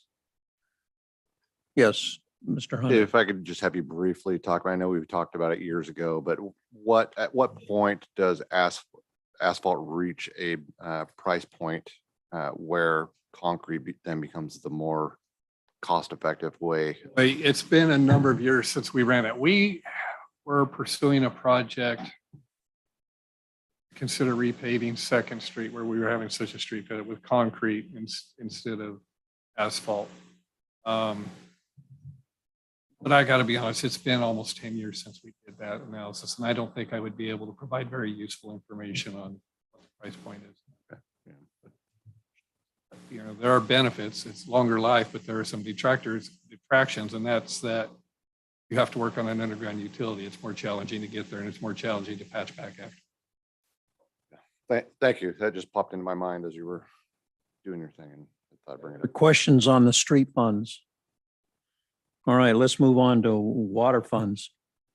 So first for my book is the Public Works Reserve Fund, page 100, right on page 100. Almost the rest of these should go faster. There's 2 funds listed on this page. The top one is what we call the Public Works Reserve Fund. This is a reserve fund where the water, sewer, and street funds contribute money, and this is where we buy most of our vehicles and equipment out. The items that are included to be purchased this year, we have a new backhoe. We just surplused a couple of others that were very close to end of life, and safety was becoming an issue. We have a mini excavator, which will be shared between the wastewater and the street fund for $66,000. We do have a purchase of a used 5-yard dump truck to replace one that's needs to be retired. There's a $65,000 budget for a replacement of our watershed patrol vehicle. We actually completed that purchase in the current year, so that money will carry over for future purchase by the water fund.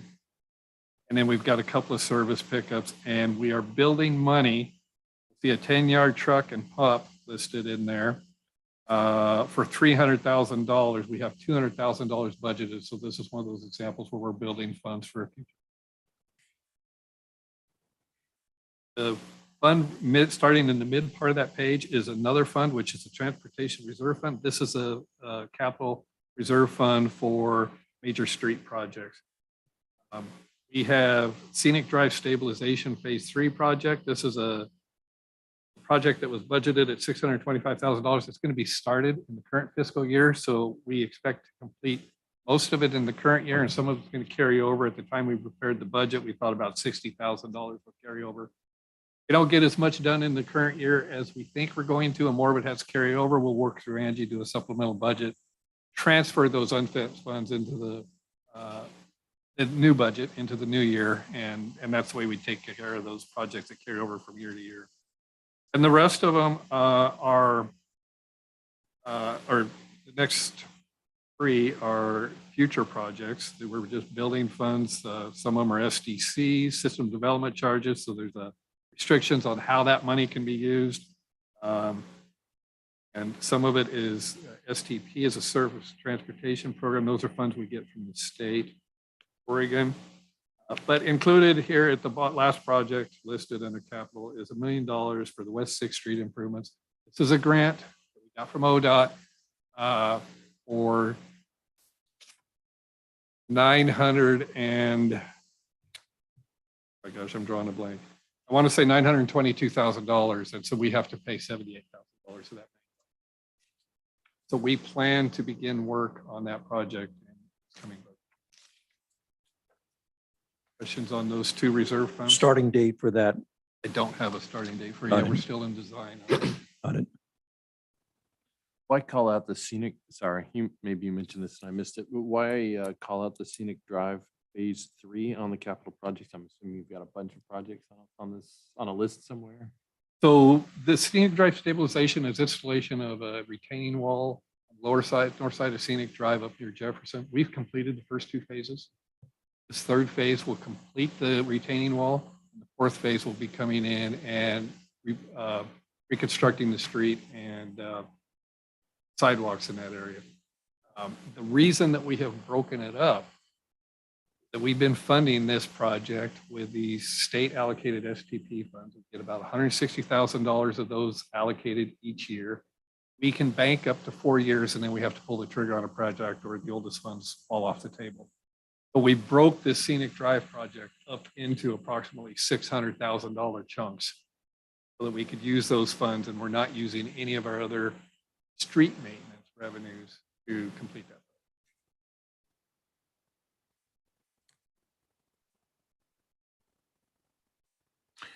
And that project was due to slides in that It particular was area. due to some shallow earth movement. Should not be confused with the Kelly Avenue slide, which earth movement that was occurring about 200 feet below ground. This was some shallow earth movement that was occurring up there in the top 20 feet, primarily as a result of development that had occurred. There was a lot of fill that had been placed. There was some steep cuts that were placed along the edge of the fill and it lost its stability. Right. We're reinforcing that cut bank along the north side of Scenic. Other questions on the street fund? Just a really quick question.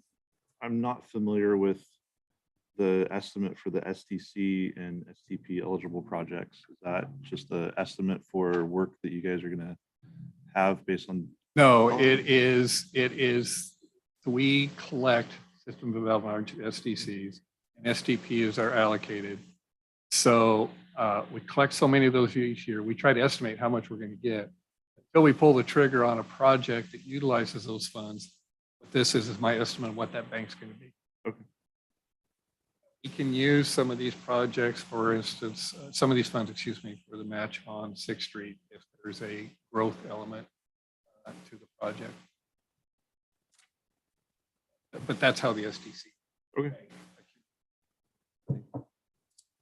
Other questions? Then we'll move on to wastewater funds. The first one that I've got is our water fund, Fund 51. The detail of that starts on page 107. The water fund actually has 2 different, this is the operating budget for the water fund, and it has 2 different operations. The first one we'll talk about is the water treatment, which is the operation of the Hvac water treatment plant and the management of the Dalles municipal watershed. The second one we'll touch on will be the water distribution, which is all the pipes and pumps, reservoirs and wells within the city. For the water treatment, we're proposing nothing really new. You may note that the part-time salary on page 107, just above mid part of the page, is significantly higher than it was 2 years ago. It's about the same as it was this last year. This is where we hire a temporary seasonal employee for the patrol of the Dalles Water. Hired a retired city police officer. He's maintained all his certifications as a law enforcement officer. He's supervised out of the police department to keep current on all those procedures, things that we are not familiar with doing. And I don't know how to tell someone to do in public works. So Tom and Jamie have been very instrumental in making this program work for us, but this is where we pay for that line code. On the page 108, Near the top of the page, line code 6086, it's chemical and lab supplies. You'll see a significant increase there over current year and past years. Supply chain challenges have really led to significant increase in the chemical costs that we're seeing for water treatment. We actually had in the Northwest a chlorine supply emergency earlier this year that you may have, the pool was shut down for a while, right? And that's because all the chlorine that was available was being allocated to municipal water suppliers and being taken away from swimming pool operators. That was the result more of a infrastructure failure at a plant, but it and the other chemicals are still experiencing significant price increases. And so we have budgeted to account for that. I think that is midpoint in that page. Then we transition from water treatment to water distribution. You'll see that we start over again with regular salaries. So from there on down, we're talking about the water distribution operation of the water fund. We really don't have anything very unique in this budget.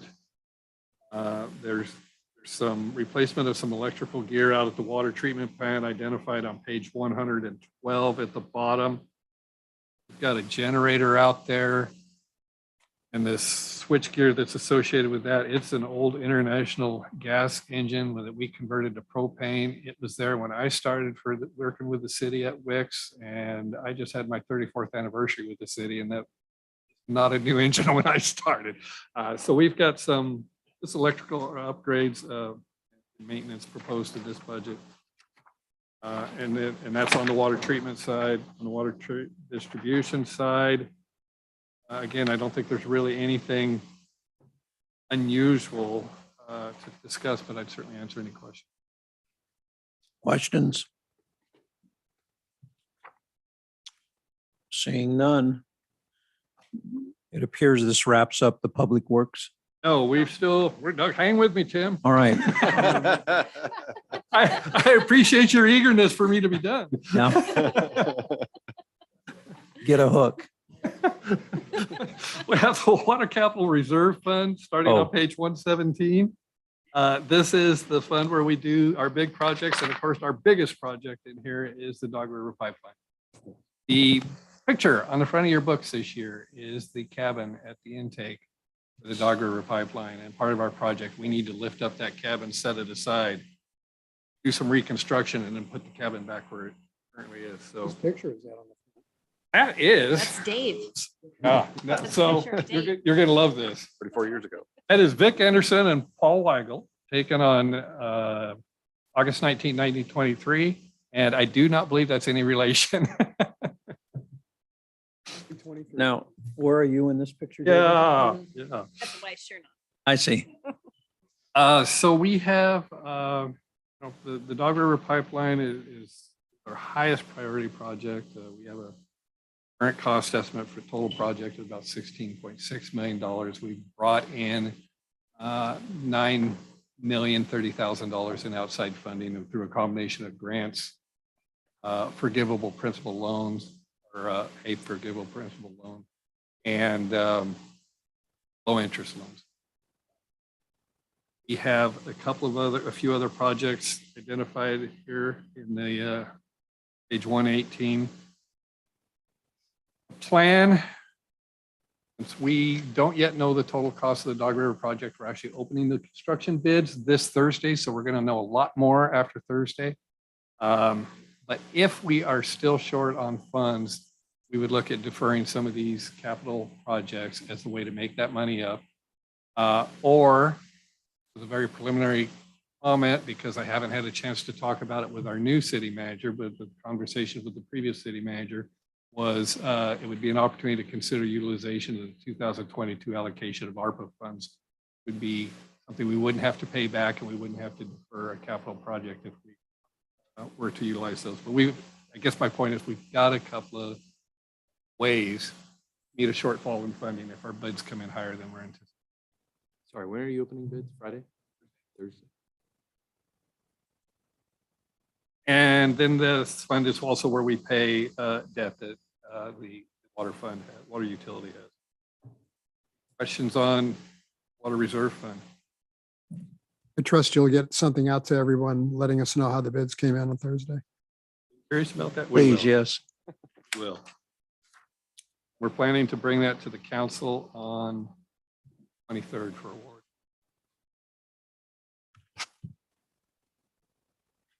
Wastewater fund? Yes, please. So this is the fund where we operate our sanitary sewer collection system, our stormwater system, and where we pay for the contract for Jacobs to operate our wastewater treatment. As we look at page 125, midway down on the page, right after the gap, you see a line item that's contractual services, $1.3 million. That's the line item where we pay for that contract, and that's the bulk of it. It's not all of the expenses within that line code.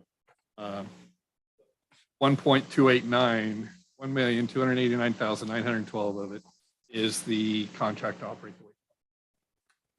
Provide all the staffing and all the operating costs.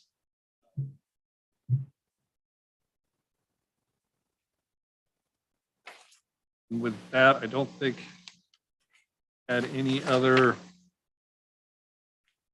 notables. We do take, I should have mentioned this on the water, but we do take some of the revenues, the revenues that we get from, in this case, sewer utility rates go into this fund.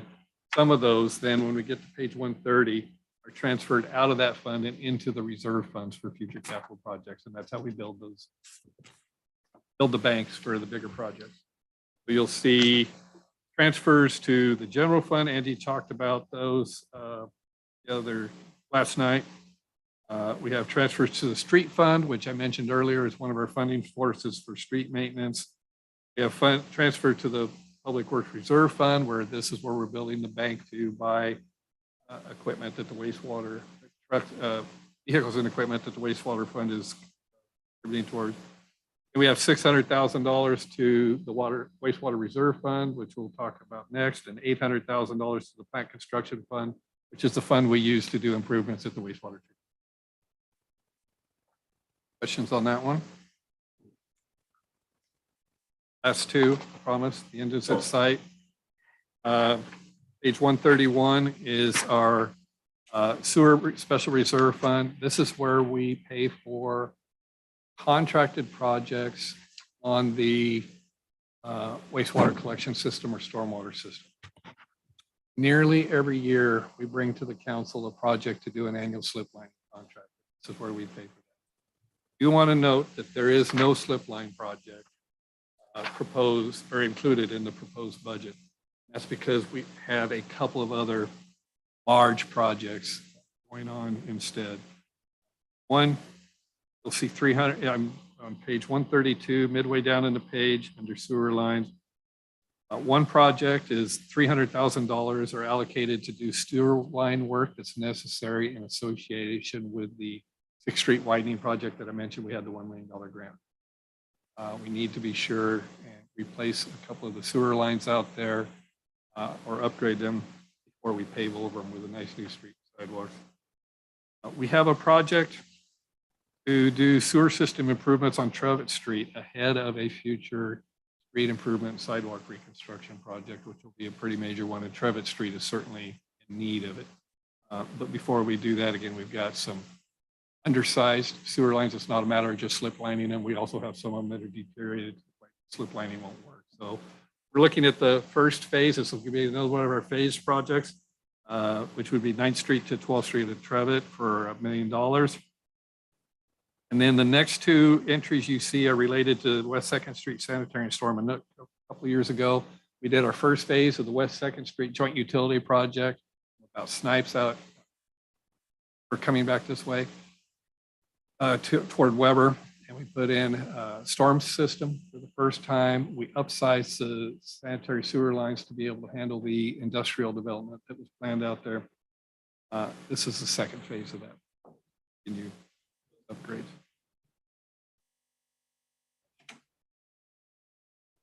Last one I've got is the sewer plant construction fund. Starts on page 133.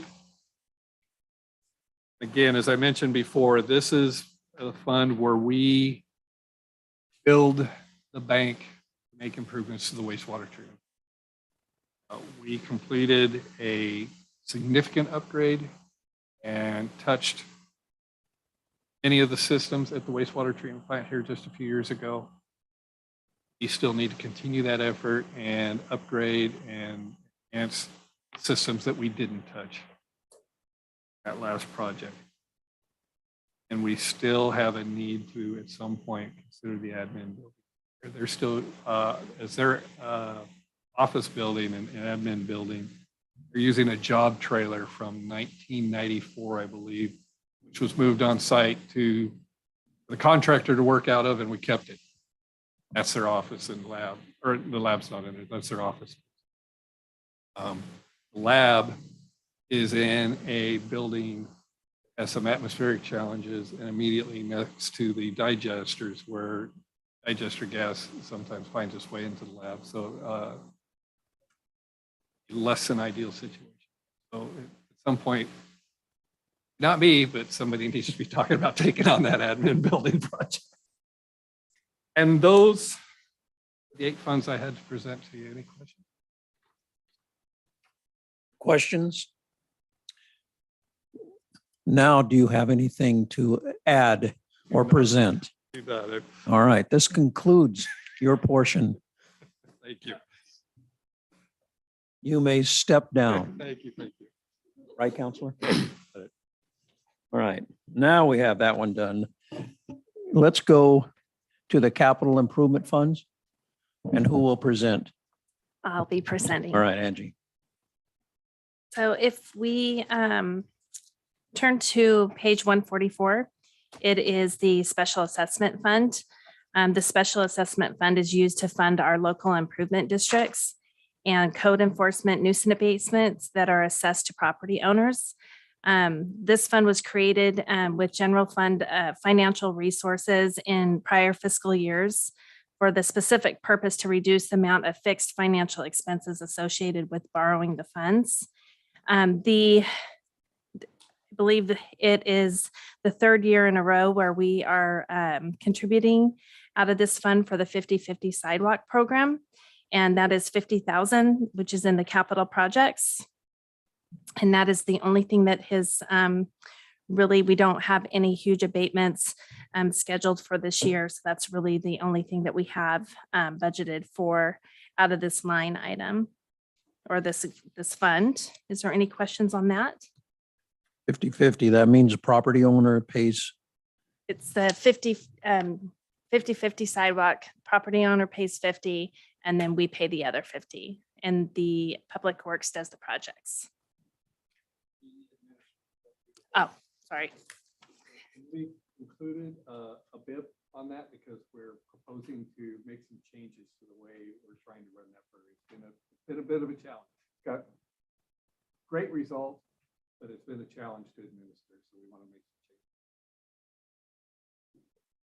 changes. The next fund would be on page 147. It's the capital project fund. We're proposing this year that we'll have a beginning fund balance of $463,715. We receive state revenue rent income that we put in annually of $105,000. And we've also budgeted to receive $10,000 from the library this year. The $10,000 from the library is from what Jeff was mentioning earlier when he was talking about his library budget. This is to build up the funding to replace the 1963 HVAC. And that is in the improvements other than the building. So it's kind of the same way as Dave does on his reserve funds. We just build and save to be able to purchase that when it's ready. We also have budgeted in here an HVAC unit for the city hall and an HVAC unit for the police department. We budget this annually because we don't know when we will actually need to be doing the replacement or repairs on that. We also have 267,000 for reserve for further city hall improvements. This year, I anticipate that some of that money will be needed for the state office building. We are looking at renewing the lease with the state office building.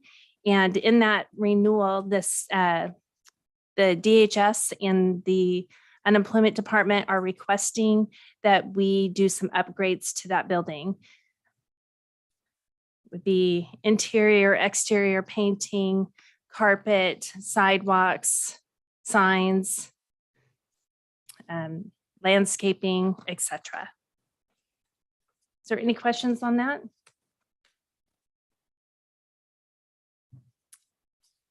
Okay. The next page is going to be on page 150. It would be for the unemployment reserve fund. We have this fund that we pay out unemployment services. I only transfer money into this fund when it's needed. Currently, we have $74,179 as our beginning fund balance, and I'm not anticipating that we will need more than that this year. The next one would be the Community Benevolence Fund. This is a small fund that has a beginning fund balance of $6,897. This fund is used for special department supplies for if the Veterans Fund and the War Memorial, if they request it. Any questions on that? Okay. So the next fund is the Special Grant Fund, and that's on page 153. Alice, would you like to help me, Alice? Okay. Alice is the Director of Planning, and she's going to help me with this fund. She has a lot of grants in this budget, and I think she can probably explain a lot of those better than I can. The one item that I would like to explain, or I actually have two items that I would like to explain, is the halfway down the page, you're going to see the State of Oregon COVID Relief Grant. It's for $2,100,000. $2,100,000. We are anticipating to get $1.6 million in fiscal year 22-23. And we will have a holdover of $500,000 from this year that has been given out to Parks and Rec, but they won't be asking for that funding until July. So I have $2.1 million budgeted for that. And then I also have on page 154, the opioid settlement expense. A couple months back, our city attorney received a grant for the opioid settlement expense. You're not going to see it in the beginning funds because we are anticipated to be receiving it in this fiscal year. So it will be coming over in our beginning fund balance. So that money has been dedicated for certain projects which haven't really been laid out yet. So I don't have an idea of exactly how we'll be spending that money. But as we progress through the year, that'll be something that council will make that decision on how they want to spend those funds. Those funds have certain restrictions, right? That's correct. Yeah. Alice, would you like to? Sure. Good evening. We manage the Community Development Block Grant Program as a pass-through in our contract. We have contract services through the Wasco County Housing Authority, which is Columbia Cascade Housing Corporation. And so we anticipate this coming fiscal year, we have two programs that are available through CDBG, available to low-income residents who qualify, $370,000 for home repair and coronavirus relief funds, and that is to provide rent assistance for qualified individuals. Already covered the COVID relief funds. We have a state historic preservation or a SHPO grant, and that's about $11,000. The intent with that is we are going to expand we have an app that we created to allow tourists to come into town and to be able to identify the historic inventory that we have and be able to tour around and see information about all of our inventory. This grant will expand and allow all the murals to be added to that app. So we're really excited about that opportunity. New murals are going to be added as part of Mural Fest in August of this coming year, or this year. C, the contractual services that you see below for the EPA grant. That is an ongoing project that is managed by Public Works. It's been a huge benefit to a variety of different property owners. And then you see below the First Street Riverfront Connection project. That project is primarily, well, it's partially funded, has been partially funded by a federal grant that was received in 2008, 2009. It's been around a long time. We're urban renewal funds. We're injecting some urban renewal funds into the project of 1.1 million. And so anyway, the intention is to keep moving along that project. We don't anticipate being under construction this fiscal year, but this is our savings account, both our savings account and our expense account for this project. Happy to answer any questions.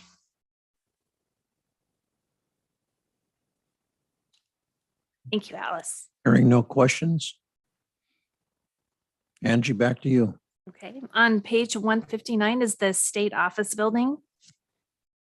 As I mentioned earlier, this is we own the state office building. We lease it out to Department of Human Services and to the Employment Department. We will be negotiating a new lease in July. So again, this is a budget that I tried to put together as from previous years, but this could, I'm anticipating it to change. We are projecting to have a beginning fund balance of $87,000 and receive between operations and maintenance cost somewhere around $387,000 for the year. We will also be transferring over from the capital projects fund $10,885. That is to cover the property insurance, the telephone, the secure monitoring, and then some contingency for miscellaneous expenses that would belong to the city. We do budget for a third of the time for our maintenance. We have 2 maintenance workers and they spend part of their time up at the state office building.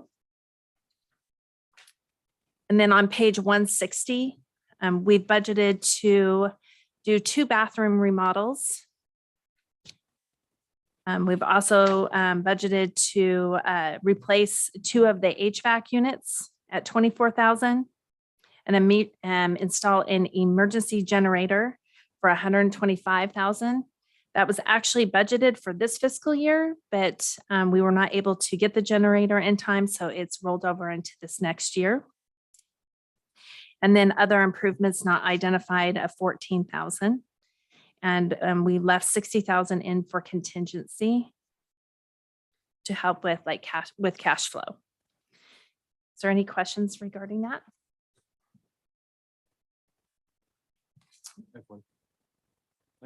Right. So looking back from fiscal year 1920 and then onward, we had about 200,000, and then last year was budgeted about 466, and then this year 480. So we're spending investing pretty hefty amounts of money last year, this coming year, into the state office building.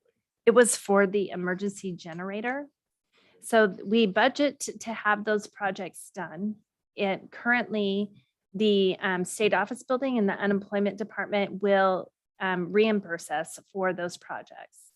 And they'll be reimbursable income, but due to COVID, a lot of projects were not getting done for a while. Sure. You anticipate a number of more years of spending at this level? I do. Bring the state building to some status? I do. I anticipate that we might be coming out of this at the very beginning when the leases are negotiated with doing some major expenses major capital improvements, as I mentioned earlier, painting the inside, the outside of the building, and then hopefully being able to come up with some form of an agreement that we could do the remaining of between a 3 to 5 year time span, just because of the projects that they're requesting to be done. I have a follow-up question. Yes, please. Yeah, so just, I just want to make sure I understand this. I think I do, but even though it's at the bottom number, looks like we're spending more, actually our revenue is more because they're paying into that fund. So it's not that the city has put in that much more, it's that the expenses are more, but the revenue comes from other sources in addition to the city budget. That's correct. The next fund would be the Special Enterprise Zone Fund. That would be on page 163. Chair, can I back up just a Yes, you second? may. On the state office building, which is a great asset, that piece of ground. Talked about that at city council, how important that is to hold on to. We're doing a lot of catch up, it seems like, with some of these projects. Building reserves, go deeper into the things that need to be done there, like you talked about. There's some real upgrades that need to be done with that building. We're building reserves for that. So that would be coming from the Capital Project Fund, which we have about $486,000. So I can see us using that Capital Project Fund money for the state office building this year.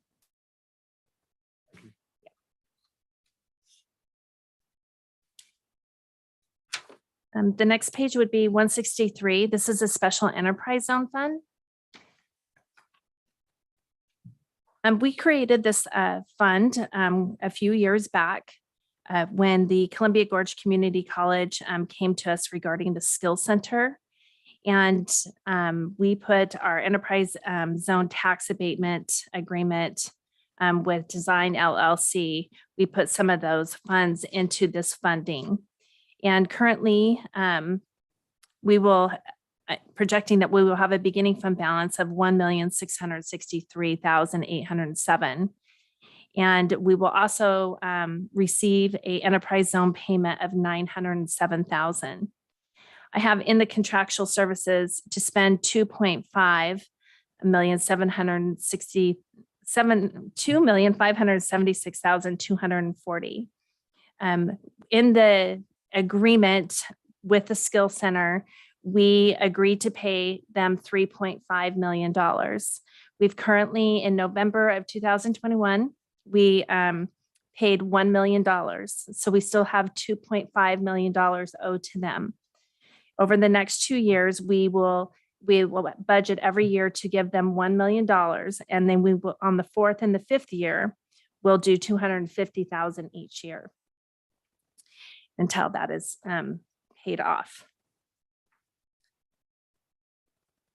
Does anyone have any questions regarding that? We're getting, this includes all the payments we're getting from Design or Google for all three phases, the first three phases, right? It includes the 2005, the 2013, 2015 negotiations that were, so we're getting money from all three of those into this fund. We only received the one payment for the 907. And then in the general fund, we're receiving the 280,000. Well, we're not getting the first anymore because we're getting property taxes instead. Right. With the second phase, I thought we were getting 800,000 a year for 15 years, which should go till 2030 something. And then the Taylor Lake, we're getting $1.8 million, and that's the money that's being dedicated toward the college. So. Right. Last year we received 907. And on the BEP, I've estimated that we were going to be receiving another 907 in this fund. Is there any questions on that? Okay. Yeah, sorry. Yes, just basic arithmetic here. That leaves us $1.5 million to allocate this year, or If we wanted to spend that, yes. right. Or if we wanted to pay them out, I'm not sure exactly what the agreement reads. But It would leave 1.5 million unspent in this fund. yes. Thank you. Can I just ask a question? So is that, this is a dedicated fund? It's not like you could take the money that you're not giving, you're holding on to that amount of money and carrying it over. You can't like put it somewhere else in the budget. This is dedicated for this purpose. It is dedicated for projects. So part of this money is dedicated for the skill center. And then as Dan Richard mentioned earlier, we could use that for other projects. Okay. Yes.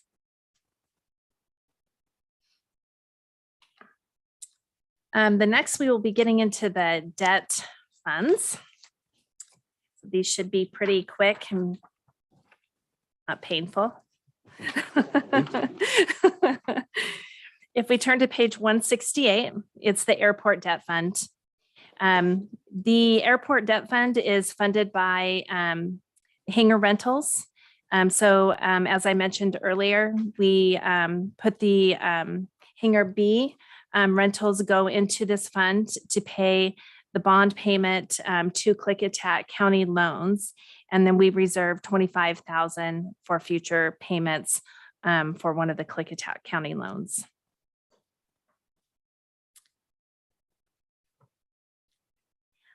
The next one would be on page 170. That's for the FFCO 2008 debt service payment.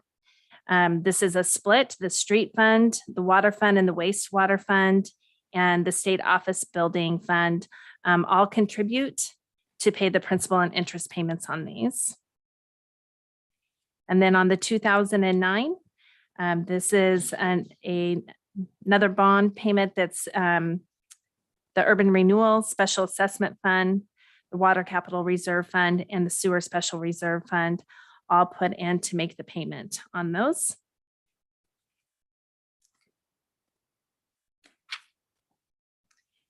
Page 172, the bond is paid off. We have to wait for these numbers on the left-hand side to fall off the page, and then we can get rid of the page. Page 174 is the Utility Revenue Bond Fund. This is our newest bond fund. And we transfer money from the Capital Reserve Fund, which I see that's misspelled, so I'll fix that. And transfer from the Sewer Plant Construction Fund to make that payment. And then we get into the appendices, and I believe I went over the summary of property tax levies with you all. And then on page 176, it just shows our interfund transfers on how we transfer money. And we make sure that this is a balanced transfers by budget law. Page 177 shows the general fund salaries, the library, special revenue fund, and public works salaries, if you would like to get any information on that. And then we get to the BIPs. And again, those are budget information papers that you can read more detailed about the projects that are being presented, or the state revenue sharing process on how we do that, and the capital improvement plans. Anyone have any questions regarding those? Okay. Well, look at that. We're at the end of that process. And now we're up to item 5, which is the committee discussion. Angie, are you going to lead that? I can. I think probably on the top of the page is the library other uses. That was something that Corliss Marsh had asked us to review during the budget process. Again, just a reminder of what this is. It's on page 82. It's on part of the other uses to the general fund. We do have a BIP for that. That is on, it's BIP number 22-007 on the back of your book. It shows how we come up with the transfers to be able to provide services to the library. Again, the 128 is budgeted to be transferred over to the general fund. The 19,967 is a placeholder to sit there in case there is legal services needed. If the legal services are not needed, that money will not be transferred. You use the same formula for all the funds, right? Anytime there's a transfer to the general fund, you use the same basic formula. Yeah. We So if you- basically, at the end of the year, we kind of go through and we audit. We audit the amount of payroll, the accounts payable, the accounts receivable. We talked with the HR director. If there's anything on city council, we look at that. We haven't included anything on that for probably 4 years on the city council side. And there's always been a small portion for the city manager. I guess it'd be difficult to justify adjusting that number without looking at all the transfers into all the funds. So that's an observation. We did place a hold on it for a couple of years and froze that line item. And this year, with the previous city manager, we did go back to looking at what the actual cost was and putting that into the budget. If we don't, then what it does is it will, if we left the library out, it would be a lot more coming from the Public Works Department.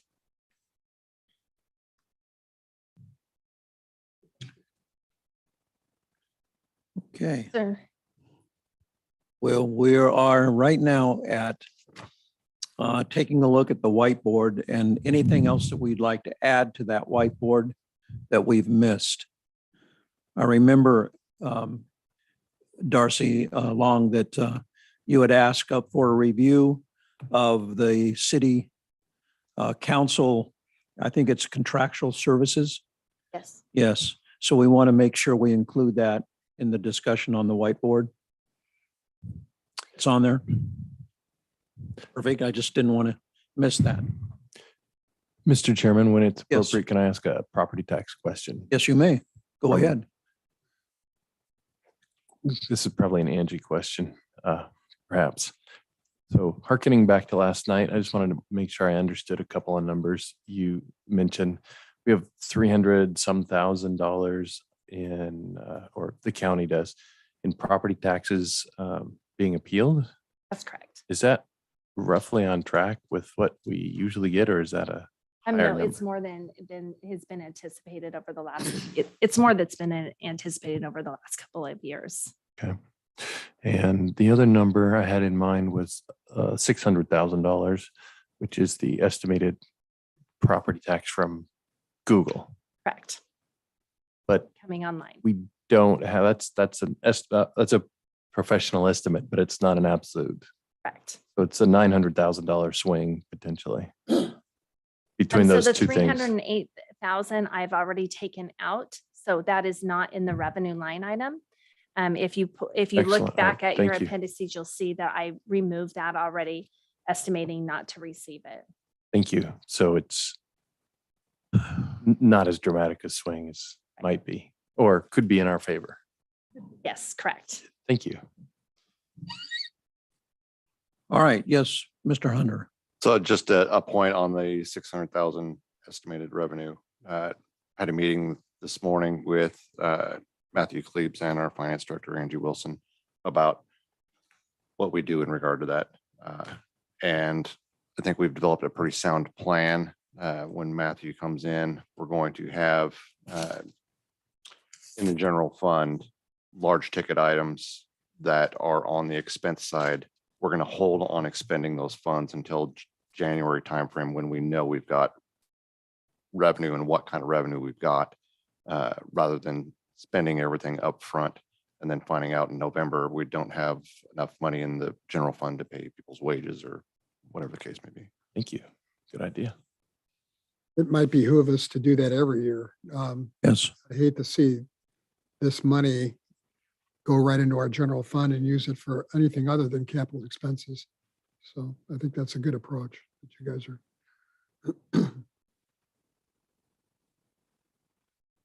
All right. Well, we need to proceed forward now. And the hard part, the hard task is before us. And that is to determine of the items that are on the whiteboard, what are going to remain, how are we going to pay for these items, and where does the revenue come from? Yes, Daniel. Would you like to go through the contractual services and the council budget first, just to see if there's anything else you want to add to the list before we go through the? Good, yes, let's do that. Daniel, I did give everybody an updated copy of the BIP 22-005. So last night, I believe you guys all had it sitting on your desk. You might find that this is helpful as to this does relate to the contractual services for expenditures for the transient room tax dollars.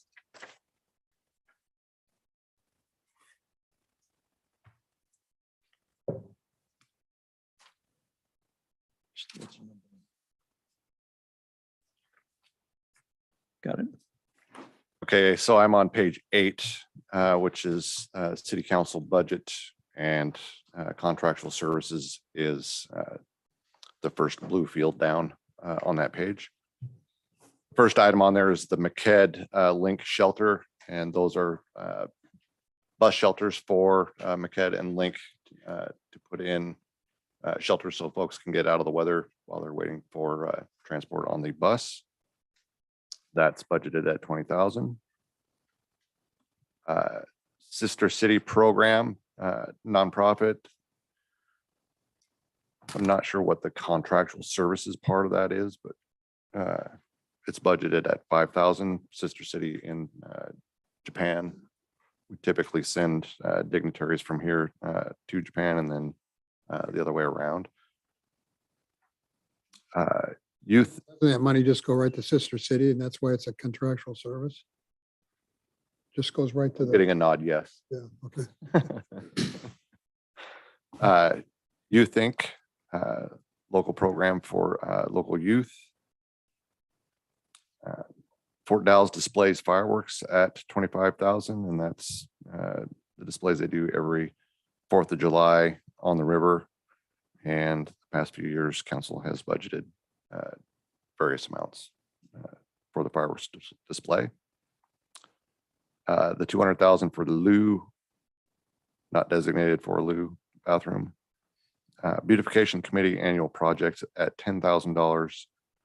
The Dalles Art Center annual contract of 15,000, and the Dalles Art Center public art installation 25,000, and then the beautification committee tree plan, which also has a BIP for 20,000.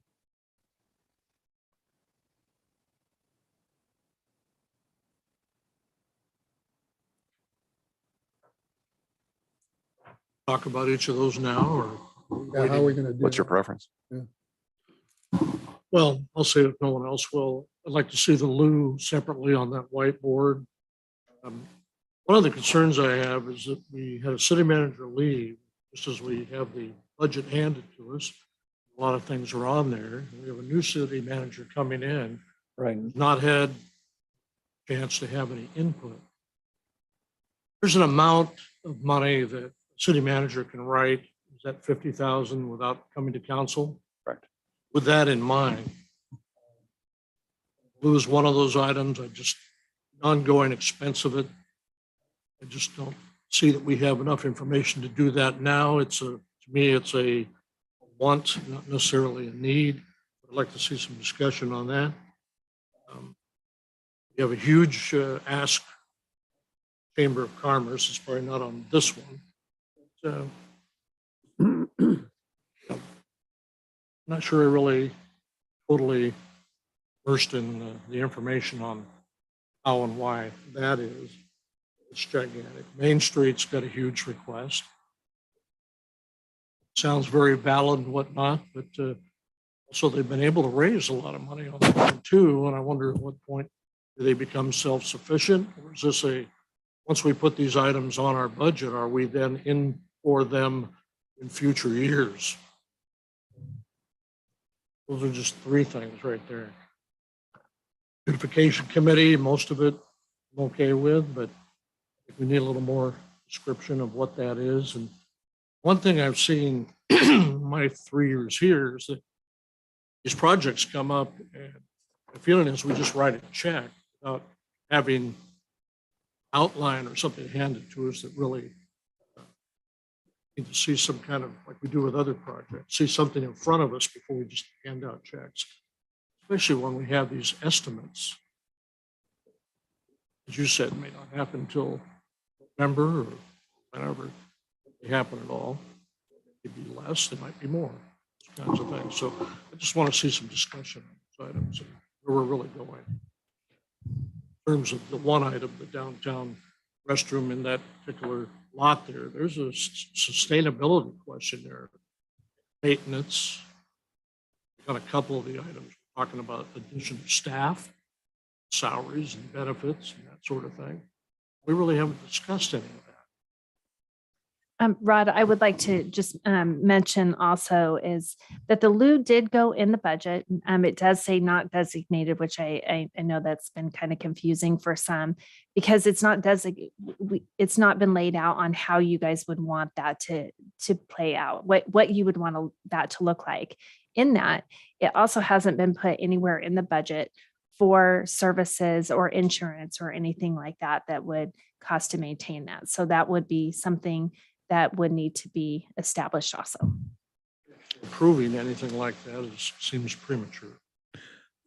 Chair recognizes Thank you. Darcy. Yeah, so it did come before city council and we had consensus for the staff to continue looking into it and bring us back something. Right. And that's why it's in the budget as a placeholder.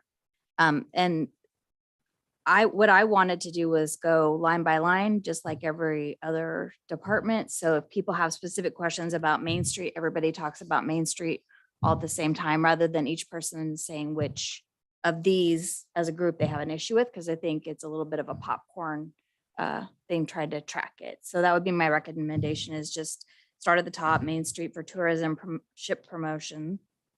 And then if nobody has questions, move on. If they do have questions, process it.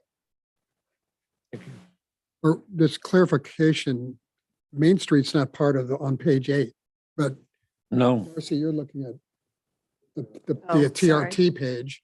Well, I So flipped which it one over are on we- the BIP. Yeah, Sorry. right. Yeah.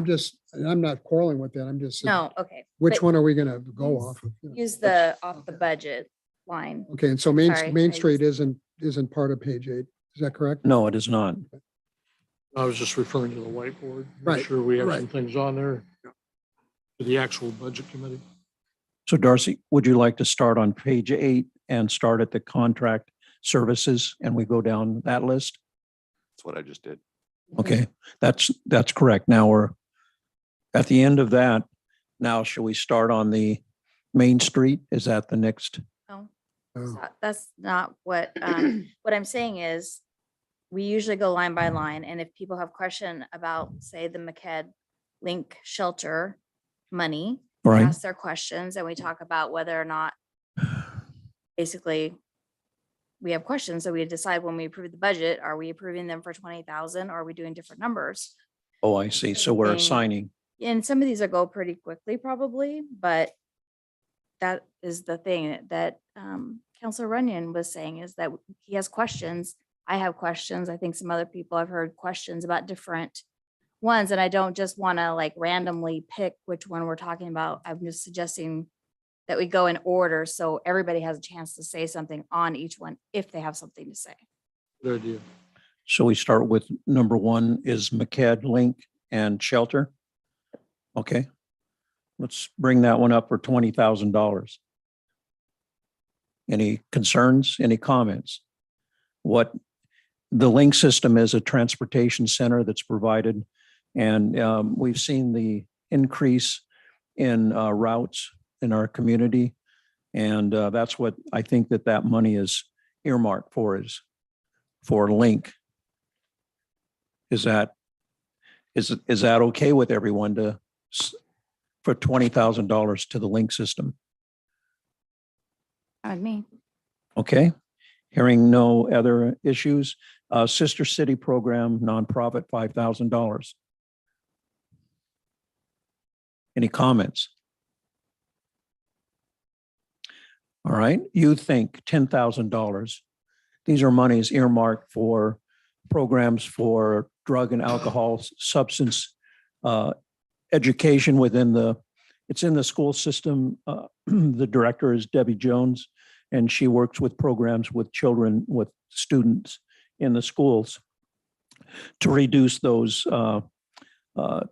students using drugs and alcohol, and they provide support programs in that. I'd just like to comment, I think that's a great program. Is it, I didn't see anything in the BIP about if they requested 10 or whether they requested more and got 10. In the past, there was, when there was some revenue changes in the state legislature, and it was in jeopardy at that time, and there was looking for other revenue sources. But this has been, I don't know, 4 or 5 years, it seems like it's been at this amount. I think it's been higher, though. I think at one time it was like 15, but we've Last reduced. year, it was 15,000. Yeah, I think we've reduced it, and I haven't talked to the director, but I think that fits within her needs. Yes. The 10, you mean? Yeah, 10. Yep. So a budget is a reflection of our priorities as a community.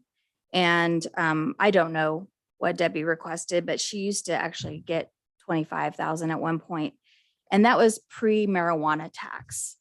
And now we have marijuana tax money coming in, a lot of marijuana tax money. And the idea was that we were going to do some preventative care in our community. And we also have the opioid money coming in, going into the general fund also. And I just think that if we're only willing to spend $10,000 to keep our youth from having drug and alcohol problems, to give them activities to do in the community, because that is another thing of youth think they do free Saturday movies and Yes. in the wintertime, in the January or February. And then, you look at some of these other items, we're going to spend, and I'm just using these as examples, not picking on them, but, art, we're going to spend 25,000 on art, but we only want to give youth think 10,000. And I just think our priorities are a little bit backwards. Skewed. Okay. And $10,000 isn't very much. And you think is a really good organization. And we have started defunding them over the years. And I mean, we even give the fireworks 25,000. And that's a one-time, one-shot thing that happens in our community. It has some benefits. It brings some people in. But what are we saying to our youth? And what are we saying to the parents of our youth if we're not going to fund these programs to help them? That money in the past has been used for Challenge Day support in the schools, which was huge in the schools itself and building culture. It was also for Rachel's Challenge in the schools, which was Rachel was one of the students at Columbine, I believe, that was murdered, and her father. So those programs, they are expensive, but they also are effective in the schools in deferring kids from usage. And also gives chance for students to connect and network. So she's always used those funds to support many programs, mostly in the schools, but outside of the schools as well. And I know she does programs. Does she do programs with the library, Jeff? Once in a while. They've expanded to parenting education classes most recently that are open to the community, particularly for people with teenagers who are acting out and being difficult to parent, which of course goes with drug and alcohol abuse potential. Yes, please. So would you be able to speak to whether or not increasing funding would be handled by the organization as opposed to giving them money and then they're like, I don't know what I'm going to do with it. So I'm interested to know if, since that there's not a representative from the organization to say, yes, we would take that more money, or because we had some question about whether or not 10,000 was all she really wanted or could use. For instance, she might have had a program which has been absorbed into some other program, so she's no longer needing funding for that. Or there may be some new program on the horizon that she wants to create that we don't know about. My question would be, rather than simply adding money for the purpose of adding money for performative reasons, to actually find out if she could use it if we gave it to her. Yeah, so I know from talking to Debbie in the past, she did not reach out this year. No. In the past, she has always reached out to every budget committee member. And the discussion we had last year after the amount was so little, and she makes a request to the city manager, who is not here to say Correct. what request was or wasn't made this year. I think she's basically decided that the city council doesn't consider youth think or the work that they do as a priority. And so she accepts what she gets and she does stuff with it. If she got more, she would do more with it. But she feels, that it's like banging your head against the wall. I understand. Debbie?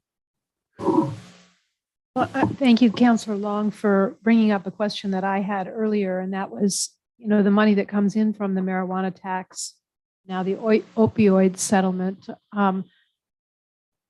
It really feels to me like, just as you're saying, that money should go at least in part towards problems that result from the use of marijuana and opioids. And so I'm all for, making sure that if she needs more, that we use those funds for that purpose. I do just want to state that the opioid money is not in the general fund. As I reviewed earlier in the budget, it's in Fund 18, which is the special grant fund. We don't know exactly how we can spend that money yet. It's not really laid out yet. So the money does not sit in the general fund for that. It's a Yes, marijuana amount. It's- In the general revenues. I know it's in here, but It say it fluctuates. out loud. Mayor Mays? I would find it hard to believe that $300,000 of opioid money, part of that could not be used to fund the Youth Think program. And going along with what Serena said and with what Darcy said, perhaps since Debbie isn't here to, Debbie Jones is not here to tell us what she might do with the extra money, maybe we would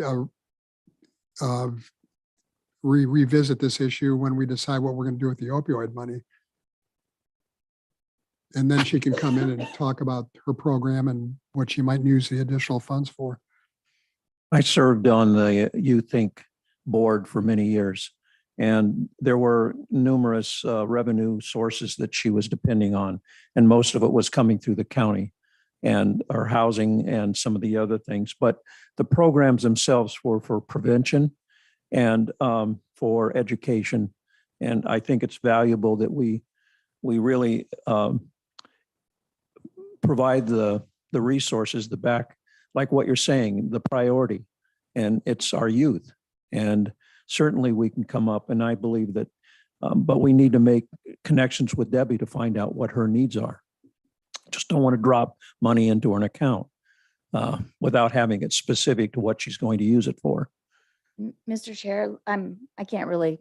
I'm We're like sideways close. on the clock, but my guess is we're not going to finish the entire budget and No, whiteboard no. tonight. So seems like someone could reach out to Debbie and staff or a I haven't, volunteer. I will call her and I will ask her to be back tomorrow night. Thank you. All right, let's move on though. Fort Dalles display, fireworks display, and this was heavily debated when this happened, and it was actually for a higher amount. I think it was 50,000 at one time, wasn't it? I believe so. And it included some additional stuff that they were doing. Well, that was to feed the program in the beginning, and then what we did is through the years we reduced it, and our idea was it would be self-sufficient and funded. That was our hope, but it appears that 25,000 looks like it's the established. Without that money, I'm not certain that the fireworks, I don't know if the revenue stream is enough to be able to provide that. Is there Mr. Chairman, anyone, I believe it was 20 last year. was it? I believe so. So it's 20. No, it was 25. I remember. It was 25 last year. Yeah, it was 25. And corrected. Sure. Yeah, but we did increase it because, yes, revenue streams. So let's open this up for debate. Do we support the fireworks? Yes, Darcy Long. Actually, I have a question. Sure. and I don't know if Angie knows this, but it's fireworks and murals. And in the past, we had dedicated, I believe, $10,000 toward murals. Are they still doing that? Because I haven't seen them do anything with the mural money lately. So, or is that just like a carryover from before that it still says murals? Because we haven't had any reports to city council about any accomplishments on that. Sorry, Darcy, I don't have the answer to that, but I said I may.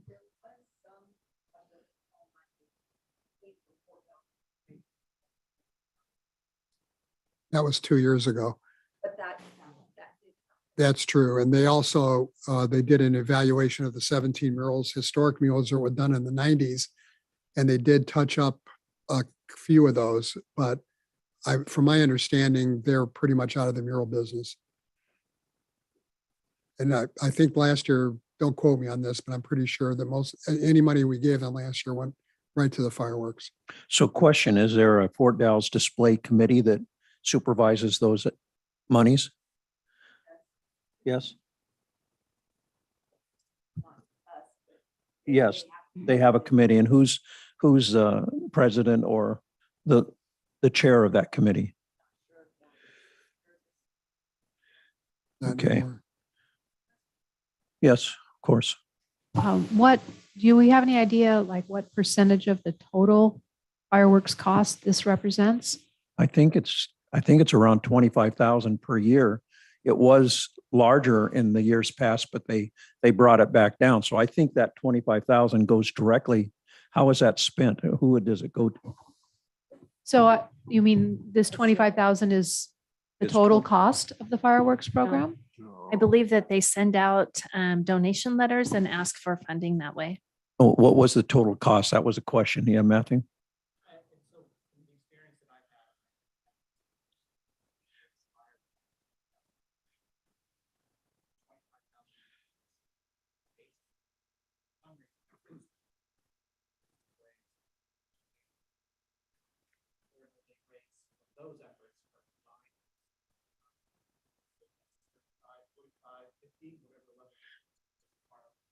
Oh, Yes, yep. I would be interested to know what their general budget is, like what percentage of their budget is this? How much are they able to raise? How sustainable is this? Is this an ongoing amount, or would we aim to fully fund them at some, at some level that they say, well, we normally, we get your 25 and then we raise 10, so we can do this without having to need to raise any more money if you gave us 35. Do you see what I'm saying? I'd be interested to know if anybody knows what their actual operating budget is. Yeah. Could we extend the same offer that we are extending to you think to them? We could if we So they knew could- who was ahead of that. We'll have to reach out. Does anyone know? Matt Harrigus? Okay. We start there, he'll know. You sure? Did you? All right. Okay. All right. Any other discussions on Fort Dalles display fireworks? We'll move on. Not designated for a loo bathroom, $200,000.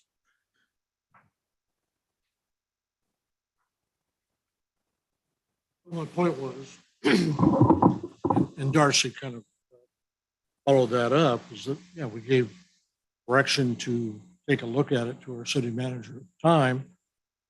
Really haven't seen details come back, exactly what the ongoing sustaining costs would be of putting that in, and if the community really wants it there.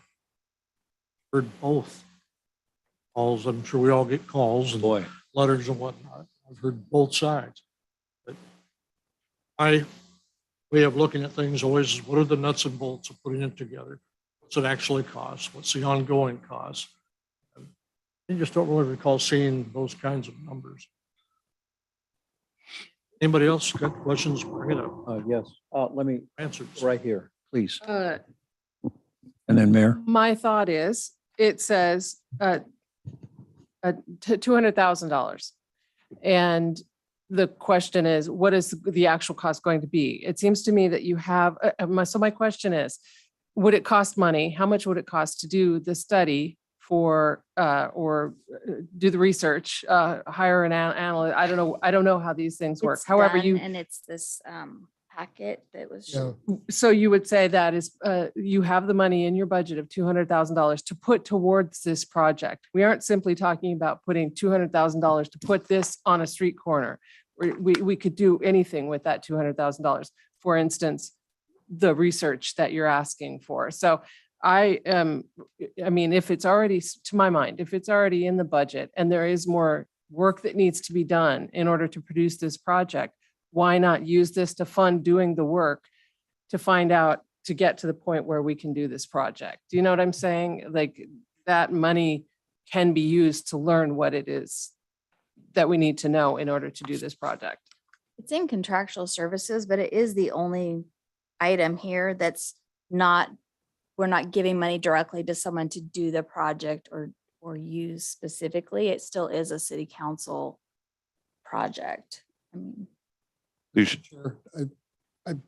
Yes, go ahead. Mayor Mays. I'm going to speculate here. Julie's not here to explain why she put 200 in, but this brochure explains if $139,000 for the loo itself, and then another $48,000 for the installation, including all the utility work. If you add those two numbers together, it comes to 182,000. I'm speculating that she threw another 19,000 in there for the maintenance, but that's just speculation. the construction of the site, you have to put it. The preparation of the site. Yes. Yes, you may. To Mr. Runyon's point, we also, I've now, it's been a few days since I read that. Do we have an estimate on how much it costs to maintain it? What are the ongoing expenses that would have to go into the city budget in order to keep it going? So if $200,000 would get us one, what is the implication of having it? I read the Lou site in Portland, and on that site, it said that the city of Portland has the Lou cleaned 4 times a day by personnel. So they must be going out and doing spot checks. That's what they said on the website. So I feel like this discussion is about whether or not we want to set some money aside for our bathroom potentially in the Dalles. I mean, because if you're looking at it from the city council makes the policy and would decide all those details and whether or not it really works. But we know we have a problem of, bathrooms not available throughout downtown. I mean, I recently have been walking a lot. And when I realized very quickly that what used to happen is if I was shopping downtown, I had to go to the bathroom, maybe I'd wrap it up and go home, or I could go somewhere and go to the bathroom. No one questions it when I go in, but sometimes if you don't look as clean cut, they don't like that. No one stops me if I don't buy a drink or something. But I found it very difficult when I was just walking. And this is also for the tour boat people. And I know that COVID restrictions are currently lifting up a little bit, but that was a major problem downtown for our citizens and the tour boat people is the bathrooms were closed due to COVID. Restaurants were closed. You couldn't just go in. It was takeout only. And so, this relieves pressure in so many points. And I don't want to argue whether or not we need it for everyone. I'm just saying as a concept, do we as a community think, yeah, it's a good idea to have some public restrooms open 24/7. We have the details about why it's so expensive, that it's fairly indestructible as much as it can be. You can't shoot up in there because the lighting is such that you can't see your veins. I mean, all those details. I mean, I was part of it when Judy Merrill started this. She asked me how do I get that before city council? And I've been advocating it ever since. And I've been in all those meetings and all those details. That information is here, but I still think that's the part for city council. I think the part for the budget committee is, do we want public restrooms in the Dalles? And maybe we decide later we're not going to do the loo. Maybe we decide to take that 200,000 and do something else. And I would like a space holder in the budget personally. I understand. I did a little Add inventory. One thing there, we did, my suggestion to Julie, and it got done, and it cost about 80,000. We did reverse the doors on the Veteran Service Office, which I helped move downtown. So now those are open, and I believe that's 24/7. It that is. particular one. I did an You do have- inventory of restrooms in the Dalles. That's on my Sunday afternoon. There are 7 public restrooms open 24/7 in the Dalles. 10 public restrooms are available during peak hours on the park hours. So during the spring, summer, and fall, there are the city park, the marina has 2 out there, and those are available for travelers off from the freeway, and many people use those restrooms out there, and they're immaculately clean. I stopped by to make sure, and Parks and Rec are maintaining and doing a good job, by the way. So that's what we currently have as inventory in the Dalles. Is that enough? Mr. Chair. Yes. So the bathroom at the Veterans Building downtown has been closed. Yes. So I think there's certain restrooms that are available, but they have been closed due to COVID the last 2 years. Off and on. And one of my questions about the loo is who's responsible for actually implementing it, and then who's going to take on the care and feeding of it going forward, even if it's a low amount. Which does it fall under Public Works? Does it, what department becomes responsible ultimately for that? Well, that's a good question. And what expense per year? And how do we support that ongoing expense? I'm not pleased to do this, but recent porta potties were removed from St. Vincent's facility due to vandalism, spent needles used in drug usage, inserted in the toilet paper, and trash thrown into the septic tanks. This would not have a septic tank, resulting in the company refusal to service. Portable restrooms were removed. Porta potties were also located at the Aquatic Center several years ago. Toilet paper theft, fecal matter smeared on the interior of the unit, and sleeping inside also required removal. So those are 2 applications of previous public. These were portable potties, but that's some of the things that we would face even with this one as well. Those would be issues that would. So I just add that as a point. Mr. Chair.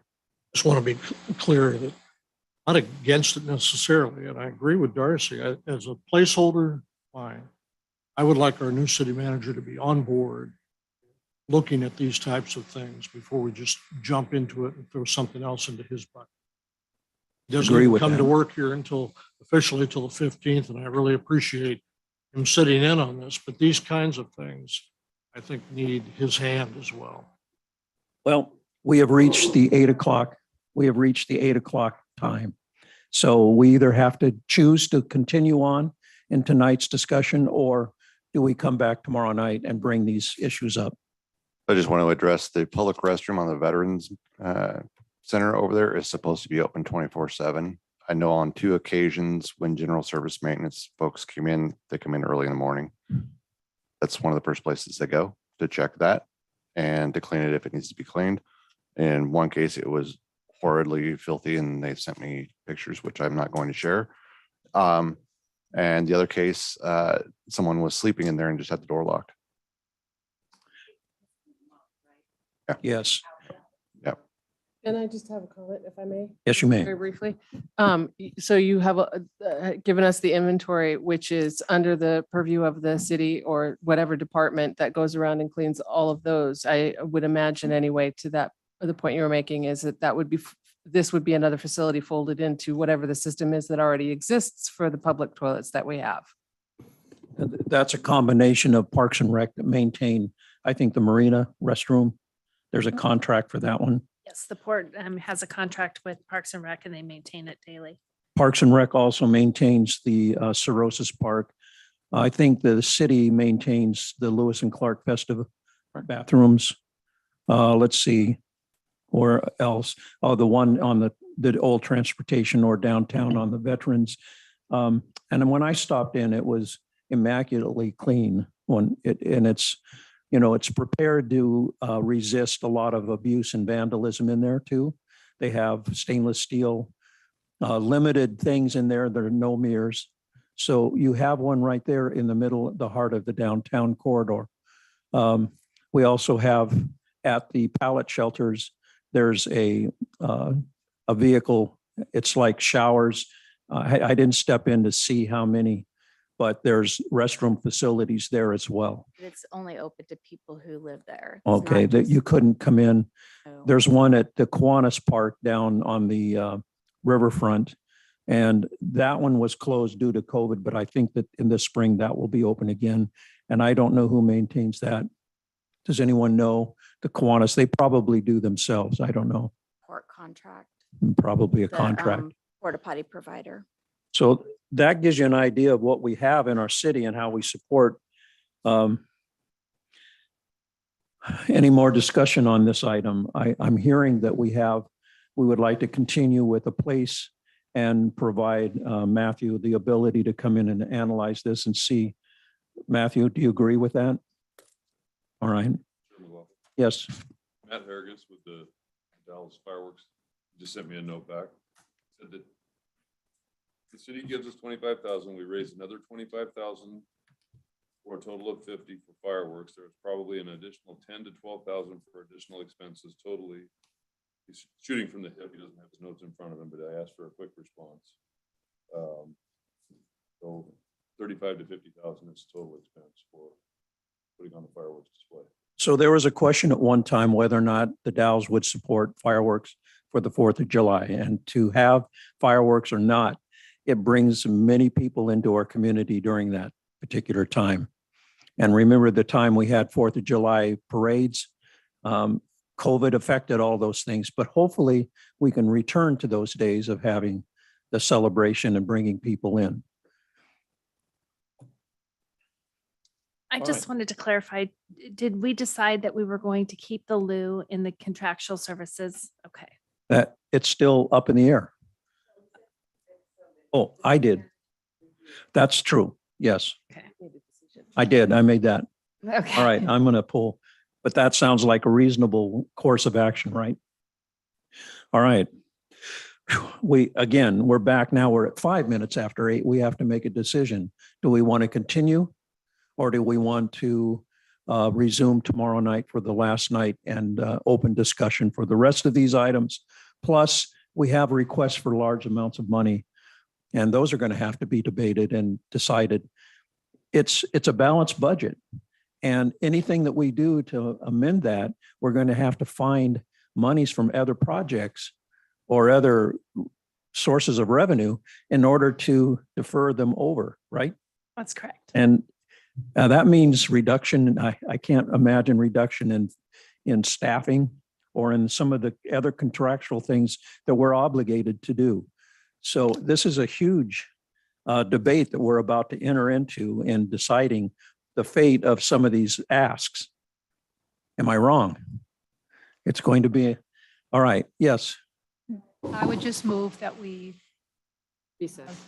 recess until tomorrow night. All right, we have a motion. We have a second on that motion. I'll second that. All right, we have a motion and we have a second. And do we have any more debate? Mayor Mays? This isn't a debate, but I'm not going to be able to attend tomorrow, and I'll be traveling. And I just, if you wouldn't mind, I'd like to put a plug in for the request made by the Beautification Committee. They have accomplished a lot over the last 3 years with a very minimal budget.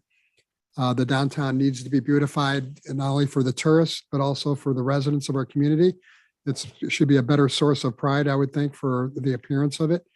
And I think we should be taking advantage of their willingness to do the hard work that's necessary to improve the appearance of our downtown. They're asking for the $28,000 for street furniture. I think it'd be money well spent. And it's something that our previous city manager chose not to include in the budget. And I would just, in closing, ask that that be restored. Thank you very much. Thank you. Thank you for your comments, but I need to say that the city budget committee is made up of 5 councilors and 5 appointed members. The mayor does not sit on the city budget committee as he is not a voting member, but we value your input and thank you very much. Thank you for that. We have a motion on the floor and we have a second. And are there any other questions or concerns? Then all in favor of this motion, say aye. Aye. Any opposed? Then this meeting is recessed until tomorrow night, same time, same back channel.